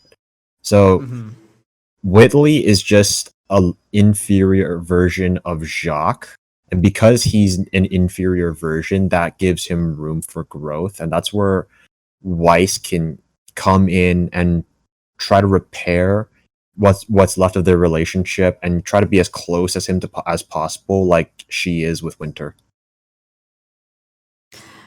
Yeah. I'd be down to see all that. Honestly, even though I do have my personal preference, if we just, see Whitley just, get a little bit of what he deserves, because I feel like it was not exactly enough. But anywho, I will say the fact that like because that like especially like they emphasize in the opening of like there will be more of Willow and Whitley. I guess that we're gonna have to like ride with it at this point. And I'm just really curious if we're ever going to like see much more of the family dynamic all together with Weiss, Whitley, Willow, and Winter. Because now Jacques is like totally out of the picture at this point. Yeah. It would have to be like sometime after. Actually, it could happen, but it still would have to happen towards the later half of this volume, because they're currently in refuge in the Schnee household, and you already have 3 Schnees guaranteed in that place. All you need is the 4th one, which is Winter. Yeah. And it could be I most likely the case that Whitley snitches on them. I definitely expect him to do so, given his character now. He wants to get rid of the disgrace of the family, which is Weiss, who is currently a wanted fugitive, who has just got his father arrested. So he'd be like, hey, Winter, get Weiss out of here. Which could give a scene where Winter is questioning whether she follows General Ironwood's orders and betrays the Aesops as well, and sticks with Weiss and tries to reconnect with her mother Willow in the process. She could take that route, or she doesn't have to. I don't know. That's just food for thought. That'd be interesting. Ooh, I'd be down for that actually. Ooh. Oh my gosh. Man. I want to talk about Winter, but like there's not much enough to really talk about with Winter. Even with like if we go into chapter 5, there's not much I can really say about her. But all I'm gonna say is that my only short thoughts I'm gonna say is the fact I really love Winter since volume 7 and this volume so far, and I really hope they can keep up this consistency, because oh my god, I don't know why, but like I for some reason like have some type of like relation towards to her, so I feel like there's gonna be some type of like good depth that they're gonna dive into her in the other half of the volume, at least in my prediction. But Yeah, no, but yeah, that's a little bit for the breather for that. Let's move on to the highlight of this chapter. Mommy Salami finally confronting Oscar. Yeah. Why are you calling her salami? What is this? Yeah. Apparently Why that. back to salami of all things? I like how Zero just came back like, bro, what are you talking about? I really was. I'm so. Whose man's is this? Oh, Whose man is this? apparently that's the nickname the community has given her, Mommy Salami, and I'm like, oh my I god. have never seen anyone say that. No, there have been plenty of that floating around for me. It's like, whoa. Nah. I'm I mean, disgusted. you But hear Mommy anyway. Salami, I hear Mama Salem. That's better. Jeez. That's And- better. and the kind of Yeah, Mama that's Salem better. is more of the Ara anime mom. Oh. I definitely Aw. take that. But that's not what I'm talking about. So I Well, don't like how my boy got coming hard. I don't like that. Alright, let's get to He this got shit. blasted. Alright, he really did. Listen, bro. Hold on, let me look up. Aaron Dismick, phenomenal. Oh my god, he was great. Because it was making me uncomfortable. It's like I've never cared about Oscar through his entire introduction to this series. But He's the that original scene Alphonse, isn't he? actually made me concerned about Oscar. That scene was so good. The voice acting was so on point. The effects were so on point. And even not on Oscar. Let's move to Salem for a second. This scene is the most menacing Salem has ever been in this entire show. From the moment like she's in the corner in the darkness, having the clouds of her children, and I told Adol this, I'm gonna tell everybody this again. Like when she has the clouds of her children, you can hear little laughter with the children in the clouds. And like Rooster Teeth did that so well. It was so good. And when she's talking about like it's good to see you again, Ozma. What? No smile? And like Oscar is trying to pretend to be Ozma. Is like, I'm sorry, the reunion isn't living up to your expectations. When she just grabs his face and the grunched up face that she makes is so damn good. Like it's incredible. Like you can try, boy, but you're not him. But hopefully we can have a better working relationship than me and Ozma had. Like what she's done just blasting Oscar. She's like, you know what? You two lie so easily. Twin souls alike. Like she was just phenomenal this entire scene. And then after that, more suffering comes Oscar's way. And at this point, why are you even an Oscar fan at this point? Because goddamn, Nakeem is that here. boy's going The king will fight you if he heard you say that. Bro, Nakeem is in his sleep, just like, whoa. Because you're just torturing yourself at this point. It's like being a Yamcha fan. Like what are you expecting at this point? You don't gotta do this. No, I'm just saying pancake. Oscar's as No. bad as Yamcha, but the thing is, you're just gonna be suffering even more. Because like as He soon ain't as she's wrong. done, here comes fucking Hazel. Just this Chad of a man. He just Got bodies new kicks, two shots, new hair. two punches. This man is like, you know what? That was for Haven. Everything Okay. that comes after is for my sister. Like, bro, like he didn't do anything. Just stop. Like, what are you doing? He's already dead. Yeah, no, I feel like they're gonna waste Hazel and character-wise. I just have to complain about his appearance too. He looks like frickin' Oryx in Rainbow Six Siege. You're right. Yes, yes, he does, and I hate it. Oh my god, I'm sorry. I've been like so onto Hazel's appearance because I was like, wait a minute, who the fuck is that? I'm like, wait, that's Hazel? No, give it back his minstrel design. Fuck this one, no. I don't know about that one, Chess Master. Because like it's his life. He did not choose for like Oswald like to be here. Like no. Like I wholeheartedly understand where Oscar is coming from. Like dog, like Yeah. it's not your body and it's not your life. Like why do I have to deal with your bullshit when I was just on the farm like 4 months ago? Oh my god, that's right. He went through so much in such a short amount of time. God damn. Which also equates to Ren thing going back a little bit. Beacon happened barely like 6 months ago, and they're here now and they're Huntresses. Actually, no, I think the No, it was a lapse is year. that- Yeah. It still has barely been a year. It's That's barely true. been 1 year. That's true. Yeah. So Salem being God, okay, I'm not gonna lie. This was really good, especially the times that Salem had her frustration moments, because like, you know, I like how the time where she just like, it looks like she was ready to like rip his head off. Like she just had to like keep herself composed. She's like, I'm gonna try this again. Let's take it from the top. And literally, like, she was just the way of how she was calm. Like I could tell like how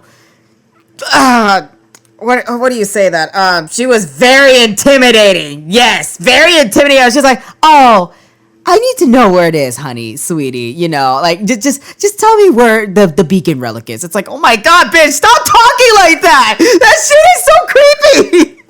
Oh my god. But yeah, no, I don't know. And the fact that like it's already about to be nighttime, that Oscar has been in Salem's in that fucking whale, like, you know, that man is gonna be having a beating all night. That I don't know how he's gonna be alive after this. It's called aura and child abuse. Yeah, but his aura broke already though. That's the thing. I don't know. He's probably got Ozpin's aura to back up on.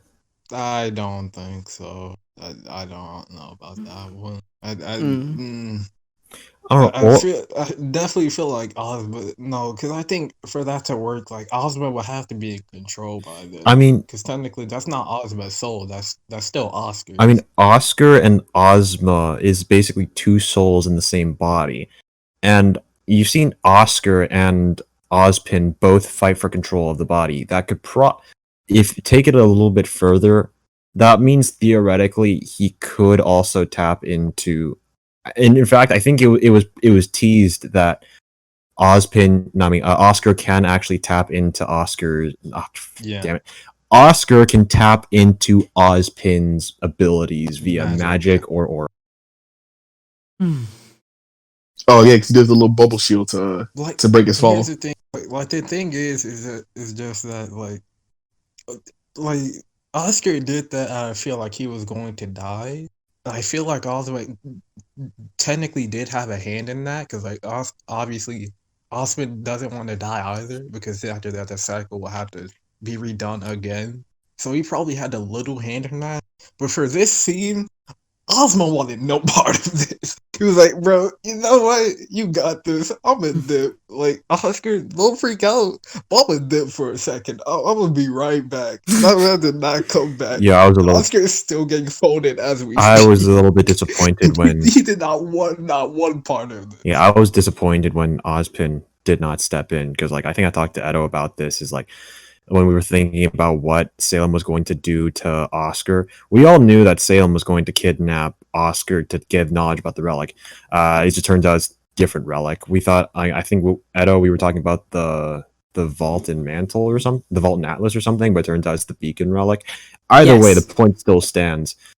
Salem was going to interrogate Oscar no matter what. I was totally expecting Osmond to be like, okay, no, Oscar, sit in the background.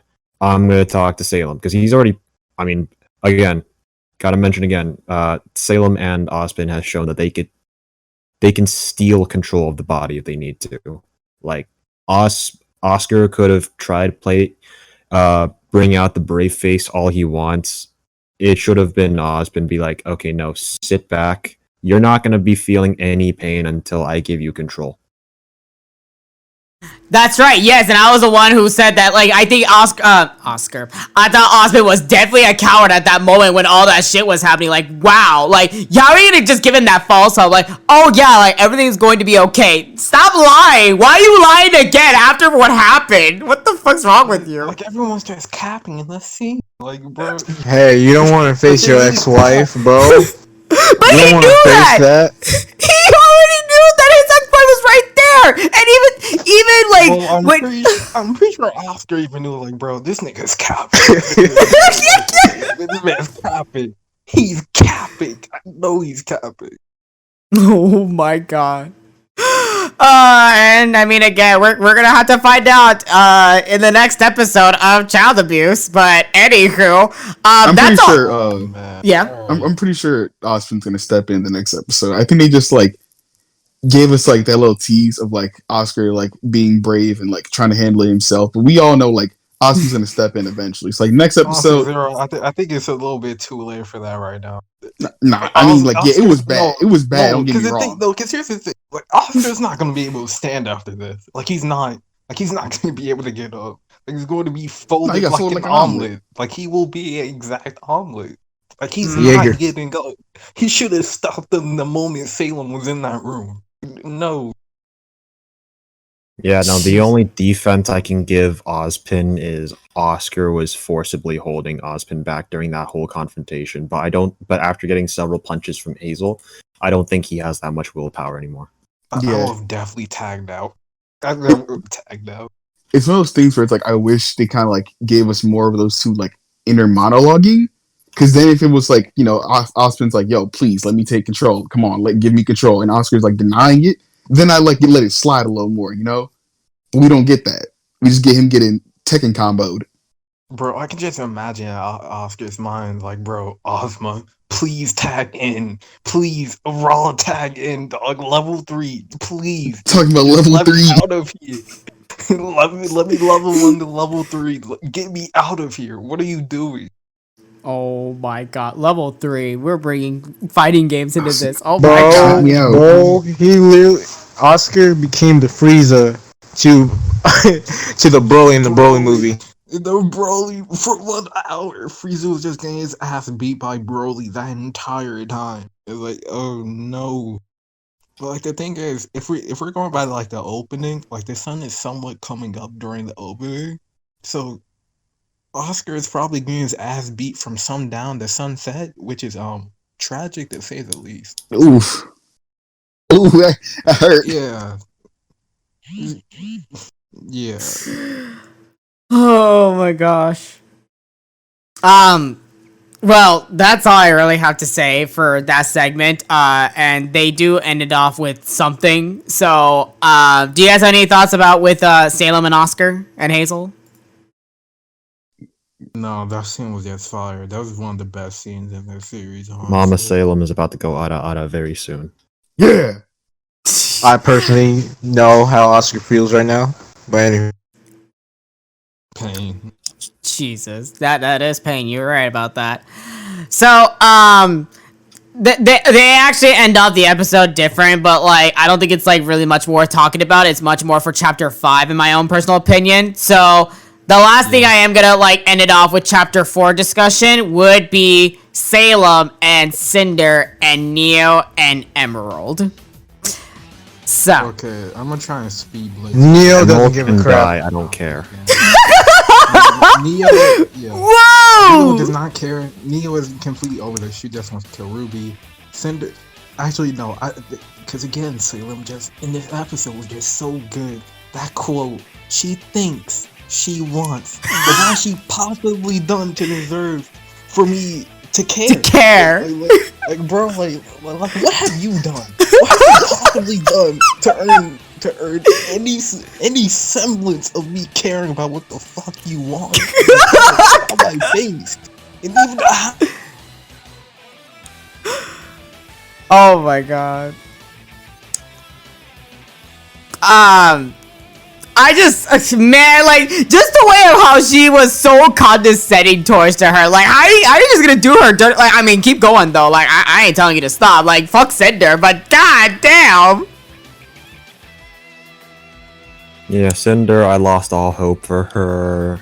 Volume 7? And that scene was like, okay, Cinder, you need to stop. Mm-hmm. And then, like, again, Emerald can go die. She is... we are talking about episode 5, right? No, not yet. Not yet. Almost. Okay. I'll save my thoughts with Emerald. Okay. when we talked about what should we call it, Neo not care. I want to talk about that. Like this bitch really has not given a single fuck since the first chapter of this volume, and I find it so hilarious when like the Grim like was about to make the retaliation against Cinder. Like Neo was just like, oh, like she, it just looked like she was pretending to be shot, and then just went back to her resting bitch face like.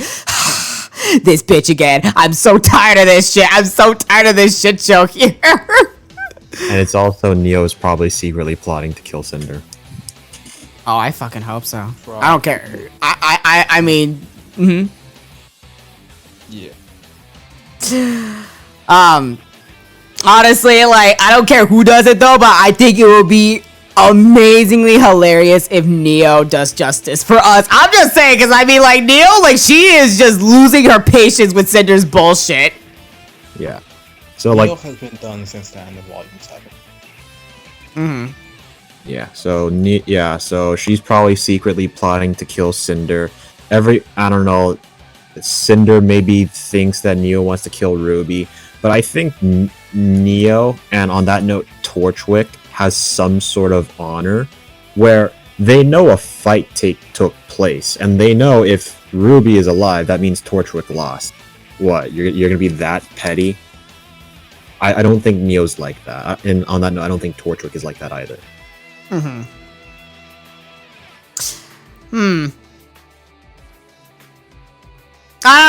know. Well, it's a little bit indifferent about that.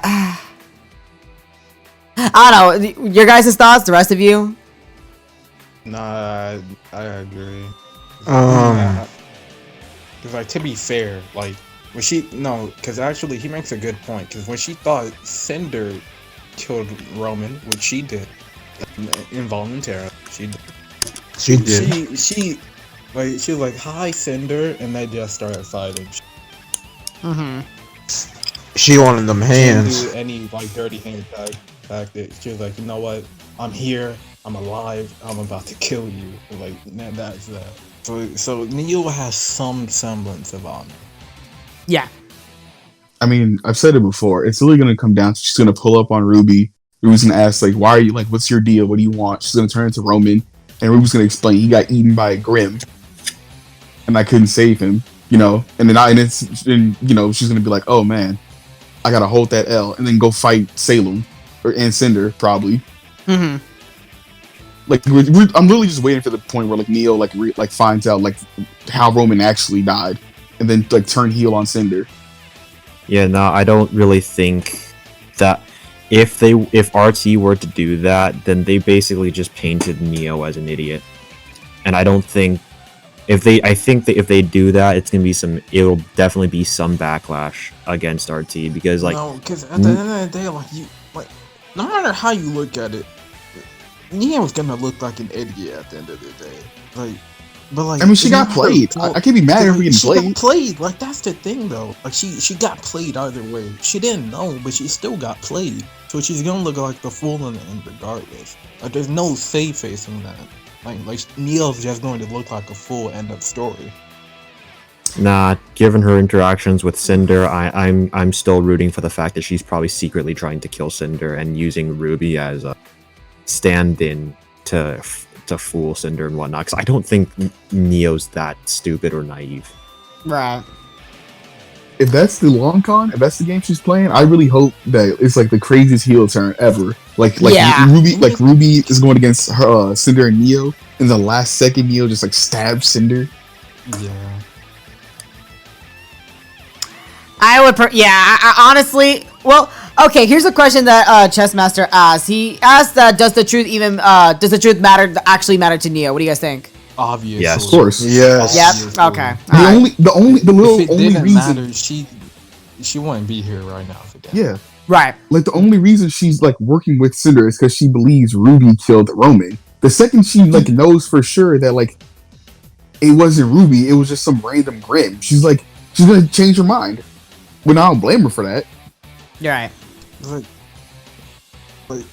To be honest, it would be kind of funny. It's not going to happen, but it'd be funny. Like, obviously, she's going to find out from Ruby, like, oh, Roman was eaten by some random Grim. and Neo's going to be pissed. But not because Roman was eaten by some fucking Grim, because she had to talk about this stupid ass adventure with Cinder Yes, the entire yes. time. He just tries to kill Cinder for it. But you know what? You drive me all across the fucking world. I hunted for you for fucking months. And an entire year, I've searched for you. And you made me go on this fucking goose chase to find out that this random ass Grim just ate my boss and my friend. Nah, you gotta go. I lose my mind if she's like Neo actually started talking there and she actually said something along those lines. I lose my mind. I would die. Man, like, okay, like, Rooster Teeth has been, like, teasing, like, they've been playing around with the idea if Neo actually has a voice actress or not, because, like, obviously, like, I'm taking, like, what they said about Blaze Blue Cross, like, it's like, oh, yeah, technically, whenever she laughs or, like, you know, has her giggles here and there, Casey does it, but it's just, like, whenever they actually ask regarding with the show, they dance around that idea, and I'm like, oh my, don't do this, do not do this, I'm about to lose it, she's been around for such a long time, and if she does, and if she does exactly what you guys mentioned earlier, I'm done, I will actually get off of my seat. I'd be The lit. perfect line. For I think Neo could just be designed that way because the only other character I could think of who is similar to Neo in terms of she probably could speak but chooses not to is the Ruby Rose character in John Wick 2. Like if in John Wick 2 when the Ruby Rose character was fighting Keanu Reeves, she was actually making noises like grunting and fight noises and all that stuff. But every time she communicates, it's always through sign language. Otherwise, because other than that, she's like completely mute. So it could have just been like Neo's character design to give her a little bit of a badass aspect or something like that. Skilled fighter, doesn't talk. She could, but won't. I agree. I'm with it. Like, okay, also like Snake Eyes. Snake Eyes. Snake Eyes. G.I. Joe. Oh, yeah. Ah, okay, God, yeah. it's so long. But for real though, like, I'm gonna say this after that we really need to get to chapter 5 because we're almost at the 2-hour mark. So I just I have envisioned it for months when they finally come face to face with Ruby, and whether Ruby and Cinder have their fight or it's another fight with Penny or with potentially Raven or whoever the fuck Cinder for this volume. When Cinder is at her lowest and she's begging out for Neo, please help me. I just want Neo to say one line in this series, and that's all I need. Cinder's like, Neo, please help me. And Neo's just like, bye. Nah, bitch. All I need. I would be complete. I would pop off. That would be all I need. That would be worthy for a reaction video that I would do. Oh god. 8 a.m. early in the morning for that. Oh god, that'd be too early. Yes. Okay. So that's all I really have to like say about it. I was about to go into Emerald, but I think it's best that I was gonna it's gonna be saved for chapter 5. So you all ready? Yeah. Let's hit it. Alrighty, chapter 5, Amity. I've been waiting for this. We're almost at the 2-hour mark, and we're now just getting to chapter 5. Holy crap! I didn't think we were gonna talk a lot about chapter 4, and especially with the sidetracks, we have a lot more to talk about with this chapter. Okay, so. Okay. So, we're now gonna talk about the grandparents and Penny, and especially to Team Thought and Neo. Yeah. Thought Arenas and Neo. So, but before we talk about the fight and such, I really like the character depth between what's happening with Pietro and Penny, about the whole thing. He's really overprotected over her daughter, his daughter, because she's also the Winter Maiden. And even Maria was just don't you think she's getting tired of being told what to do and such? Because that's all that she's been ordered. She's always ordered around to do shit. I feel so bad for her. Well, it makes sense if it was Pietro telling Penny what to do and over everyone else. Because at some point it gets annoying that everyone else is telling Penny what to do. But Pietro is the dad, so it makes sense. Oh no, it definitely does. Also, like, I feel where he's coming from because his big thing was like he doesn't want to lose her again. That kind of hit. That was very Yeah. good. That was a very good line, and that's fair, because like it takes like a piece of him to like rebuild her. So like if something happens to her again, he dies, and then like he can't help her again. If she dies too, that's it for both of them. She doesn't get to live on. All right. Right. So again, circling back to well, actually no. But before I get to that, it like it's sad because like as we see, like Pietro is genuinely a good man. He cares a lot about his daughter. He's so like Pietro is very relatable. Like in that spot, like you have to think about it. Like you don't have that much time left to live, and also your daughter is in danger from multiple people around multiple angles. So it's like, and I respect. Like we said, like I don't care about about the greater good. I care about my daughter. It's like I'm not even 1% mad at that because it's so relatable. Like, bro, Yeah. like that's my daughter. Like, that's the only family I have. So of course I'm going to put her life like over anybody else's. And like it's just a beautiful thing to see. And like Pietro is just a very good like relatable character in this volume. Like he's a very good father figure. Now, as for the aura thing, like Callbacks again, like during her stream about this chapter, she said that because we forget that Maria and Pietro have a very good relationship. They met Yes. way before this volume in volume 7. They already have an established relationship. Maria probably already knew Penny before anybody else. So like it wouldn't be crazy enough to think that Maria would sacrifice the rest of her aura so her son's daughter could live on. I honestly wouldn't be too shocked about that. That'd be 'Cause, like to crazy. be honest, like Maria and Pietro are like right there. Like their foots are right at the door. They don't have that much time left. You know what? You know what? I could actually see that happening because there was something that I thought. Okay, so like the first time when so here in the Storm Clansman server we have our Ruby anime watches like literally like right when the episode drops like we're watching right in the morning. So I still remember, and I double checked this. Zero, I want to get back to you on that because at first I thought I did see Maria into the intro. She actually is not there. I'm sad. So that could mean a couple things, and especially with Killer Fang, or I'm sorry, Pancake bringing up the good point of that. I hope that doesn't come true, but it could. I'm a little scared now. Now I have some type of anxiety. I don't want to lose Abuela. I love her. I love Abuela. I also love Pietro. Pietro is a very good character, so it's Abuela. But like, one of them's gotta go.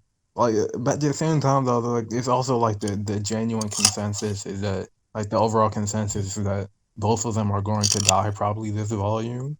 And to be quite honest, like like here's the thing, like Pietro is kind of like you can kind of write itself. Pietro writes itself. Penny gets destroyed again, and somebody needs to donate aura to her one final time for his daughter. Pietro does it, sacrifices his life. Penny is reborn again. But Maria is kind of difficult. Who's killing Maria though? Like Salem doesn't care. I'm pretty sure Salem doesn't care about fucking Maria anyway. Like she's like whatever. You don't even have your eyes, so like I don't care. But like, who else would like kill Maria in that sense? I'll tell you what. Sorry, go ahead. I was gonna say if Maria were to die, it's gonna be a fodder killing. If Pietro's going to die, it's probably gonna be in the hands of either Ironwood or Watts. Oh yeah, I could see that. Oh no! Nobody's hands though. I don't know. I mean, if Watts like, and this is like a spoiler for like the end of the episode. If Watts like makes Penny like self-destruct or something crazy, Pietro's gonna like give his life to rebuild her. Obviously. Yeah.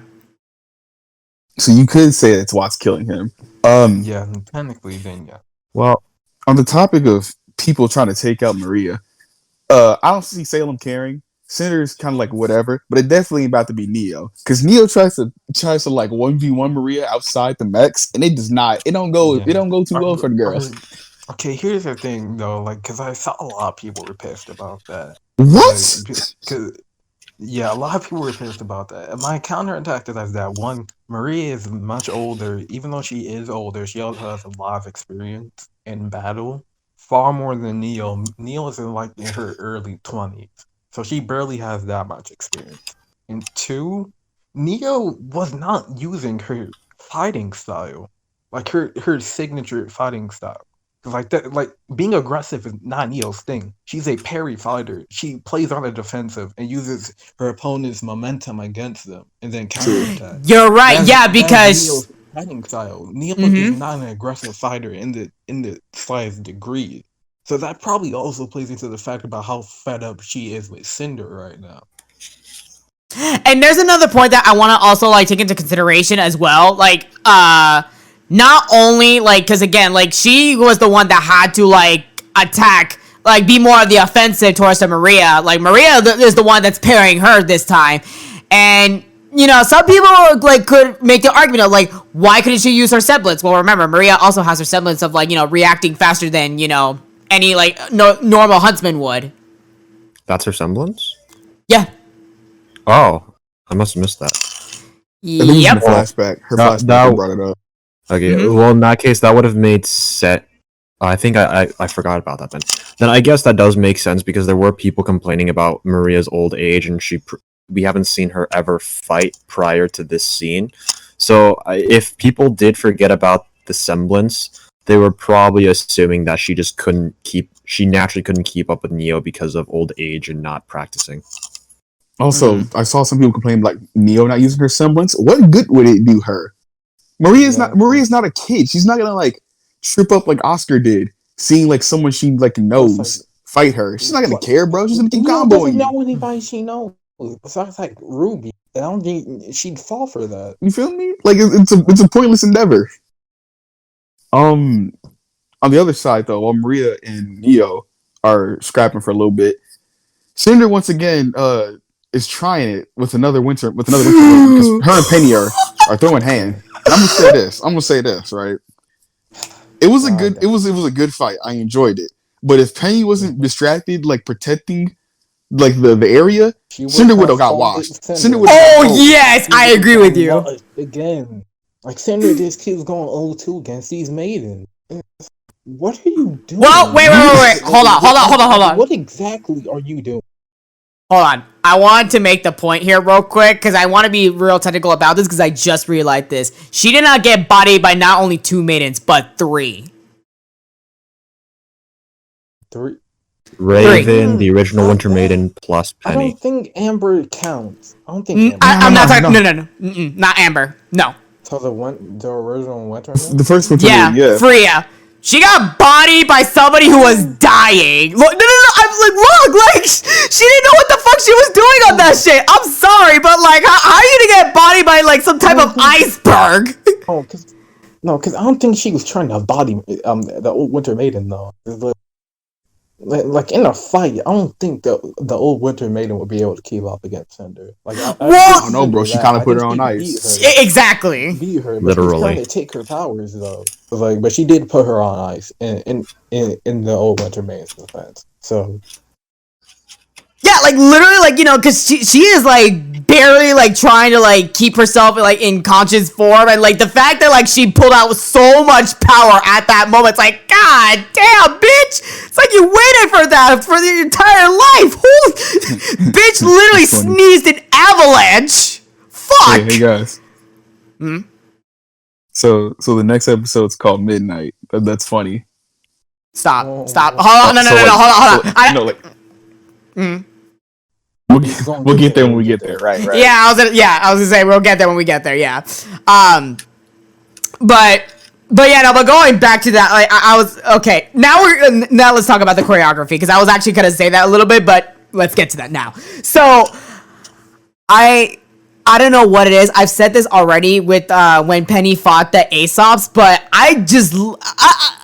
could we all just agree on like the fact that Penny now has like the Winter Maiden powers? Like her fighting style has become like, I don't know. There's some new signature to it. I don't know how to exactly put it, but it's more elegant, and I love it, and I live for it. It kind of does. It kind of packed.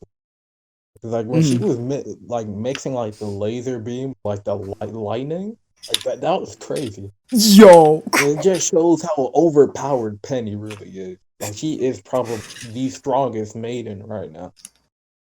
Or it could also be because, I mean, Penny's tech is technically also part of her aura and her artificial aura. And I don't know if that also translates into a semblance, but let's assume so.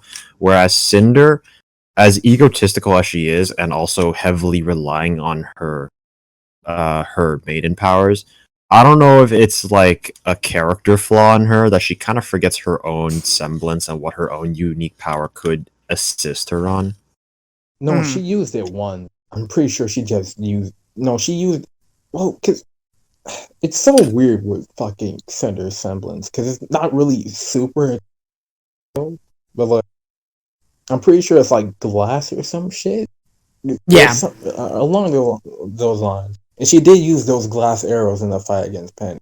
But you are correct though. She barely uses her semblance like she should. Because like she's keeping up with Glinda in the opening fight of Ruby.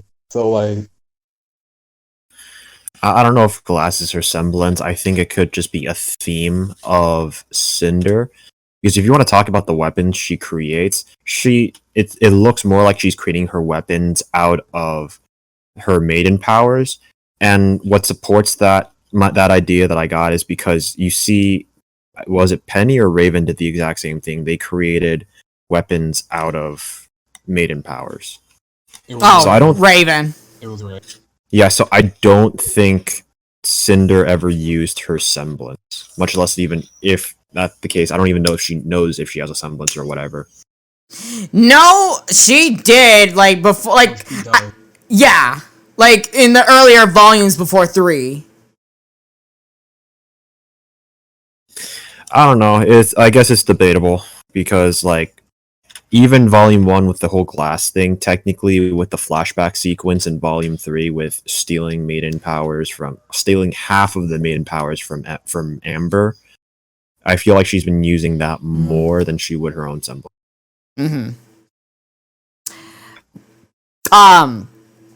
Speaking more of the fighting, I mean, I'm still gonna go. Hold on, but before you get to more of the fighting, her semblance does have a name. It's called Scorch and Caress, and basically she can heat up objects to the point where obviously it's hot, and she can manipulate the shape of the objects that she creates. That's what it was. That's her confirmed semblance? So yeah, Scorch and Caress. Yeah. Alright, I stand corrected. I just think she just puts more power into it, like with her maiden powers, like especially like she just loves to burn everything. That would make sense. Yep. But like I said before, like I get more into the fighting choreography and such. Can we just all appreciate Maria literally like outright calling Cinder a bitch in that scene? That I live for that shit. I'm like, damn, you really like. There was so much like energy coming her from that. Like she was like, oh my god, you really were about to kill her. Damn. I love Maria. Gotta love her so much. So yeah, so going back to the fighting choreography, like it's like what Zero said, like if Penny was not distracted with the whole thing with Amy, like oh my god, that like Cinder would have got watched, especially for like how much like she had to like take care of like Maria after from that last hit and such, ensuring that Amity does not fall. Like holy crap. I also want to mention the fact that like I was kind of surprised that like she didn't go after Pietro or Maria to affect Penny in some way. I mean I don't know, maybe it was just because it was supposed to be taken care of by Emerald and Neo, but I don't know. What do you guys think about that? I think Emerald is extremely useless and she needs to die. You are spitting. Emerald was probably going to go through a redemption arc, but she really did try at this up. and she's very crusty for that. So yeah. What even is the point of Enroll? I mean, I also talked to Edo about this as well. Like, at this point, her semblance doesn't make sense. How did illusions fool a robot? I mean, forget the fact that Penny has heat tracking. How did that even work? Unless you're telling me that her semblance creates it is not attacking the mind, but rather it creates actual mirages. Well, at that point, you're just a lesser, a weaker version of Neo, because even Neo's illusions are physical, and and it has improved, and she's improved her illusions as well, because the volume 6 between Neo versus Cinder, like that first portion of the battle was Neo's mirage fighting Cinder. So it's clearly gotten stronger and more durable. Emerald's just kind of there at that point. Yeah. Speaking of that, there's something I kind of want to point out in this fucking fight, which I'm not gonna lie, like, I was really annoyed with Emerald so much. Which honestly, like, I'm hoping, like, you know, Neo does something about it, because she was like, oh yeah, like, Neo, like, come on, you're part of, like, you know, the Cinder sipping squad. Like, no, shut up, bitch. No, literally, shut up. You can keep your stupid, like, your daughter, your mother's relationship with Cinder. Like, no, stop trying to bring Neo into this. I was so annoyed. She was like, oh yeah, let's do this. We're Team Cinder. No, shut up. She annoyed the crap out of me. She really annoyed the crap out of me when she was like, oh yeah, let's go. Or like, yo, get us out of here. Like, no, I hate you. Oh god. Emerald annoyed the crap out of me so much. But yeah, though, Emerald is very crusty so far. Like, she's definitely been at Pew.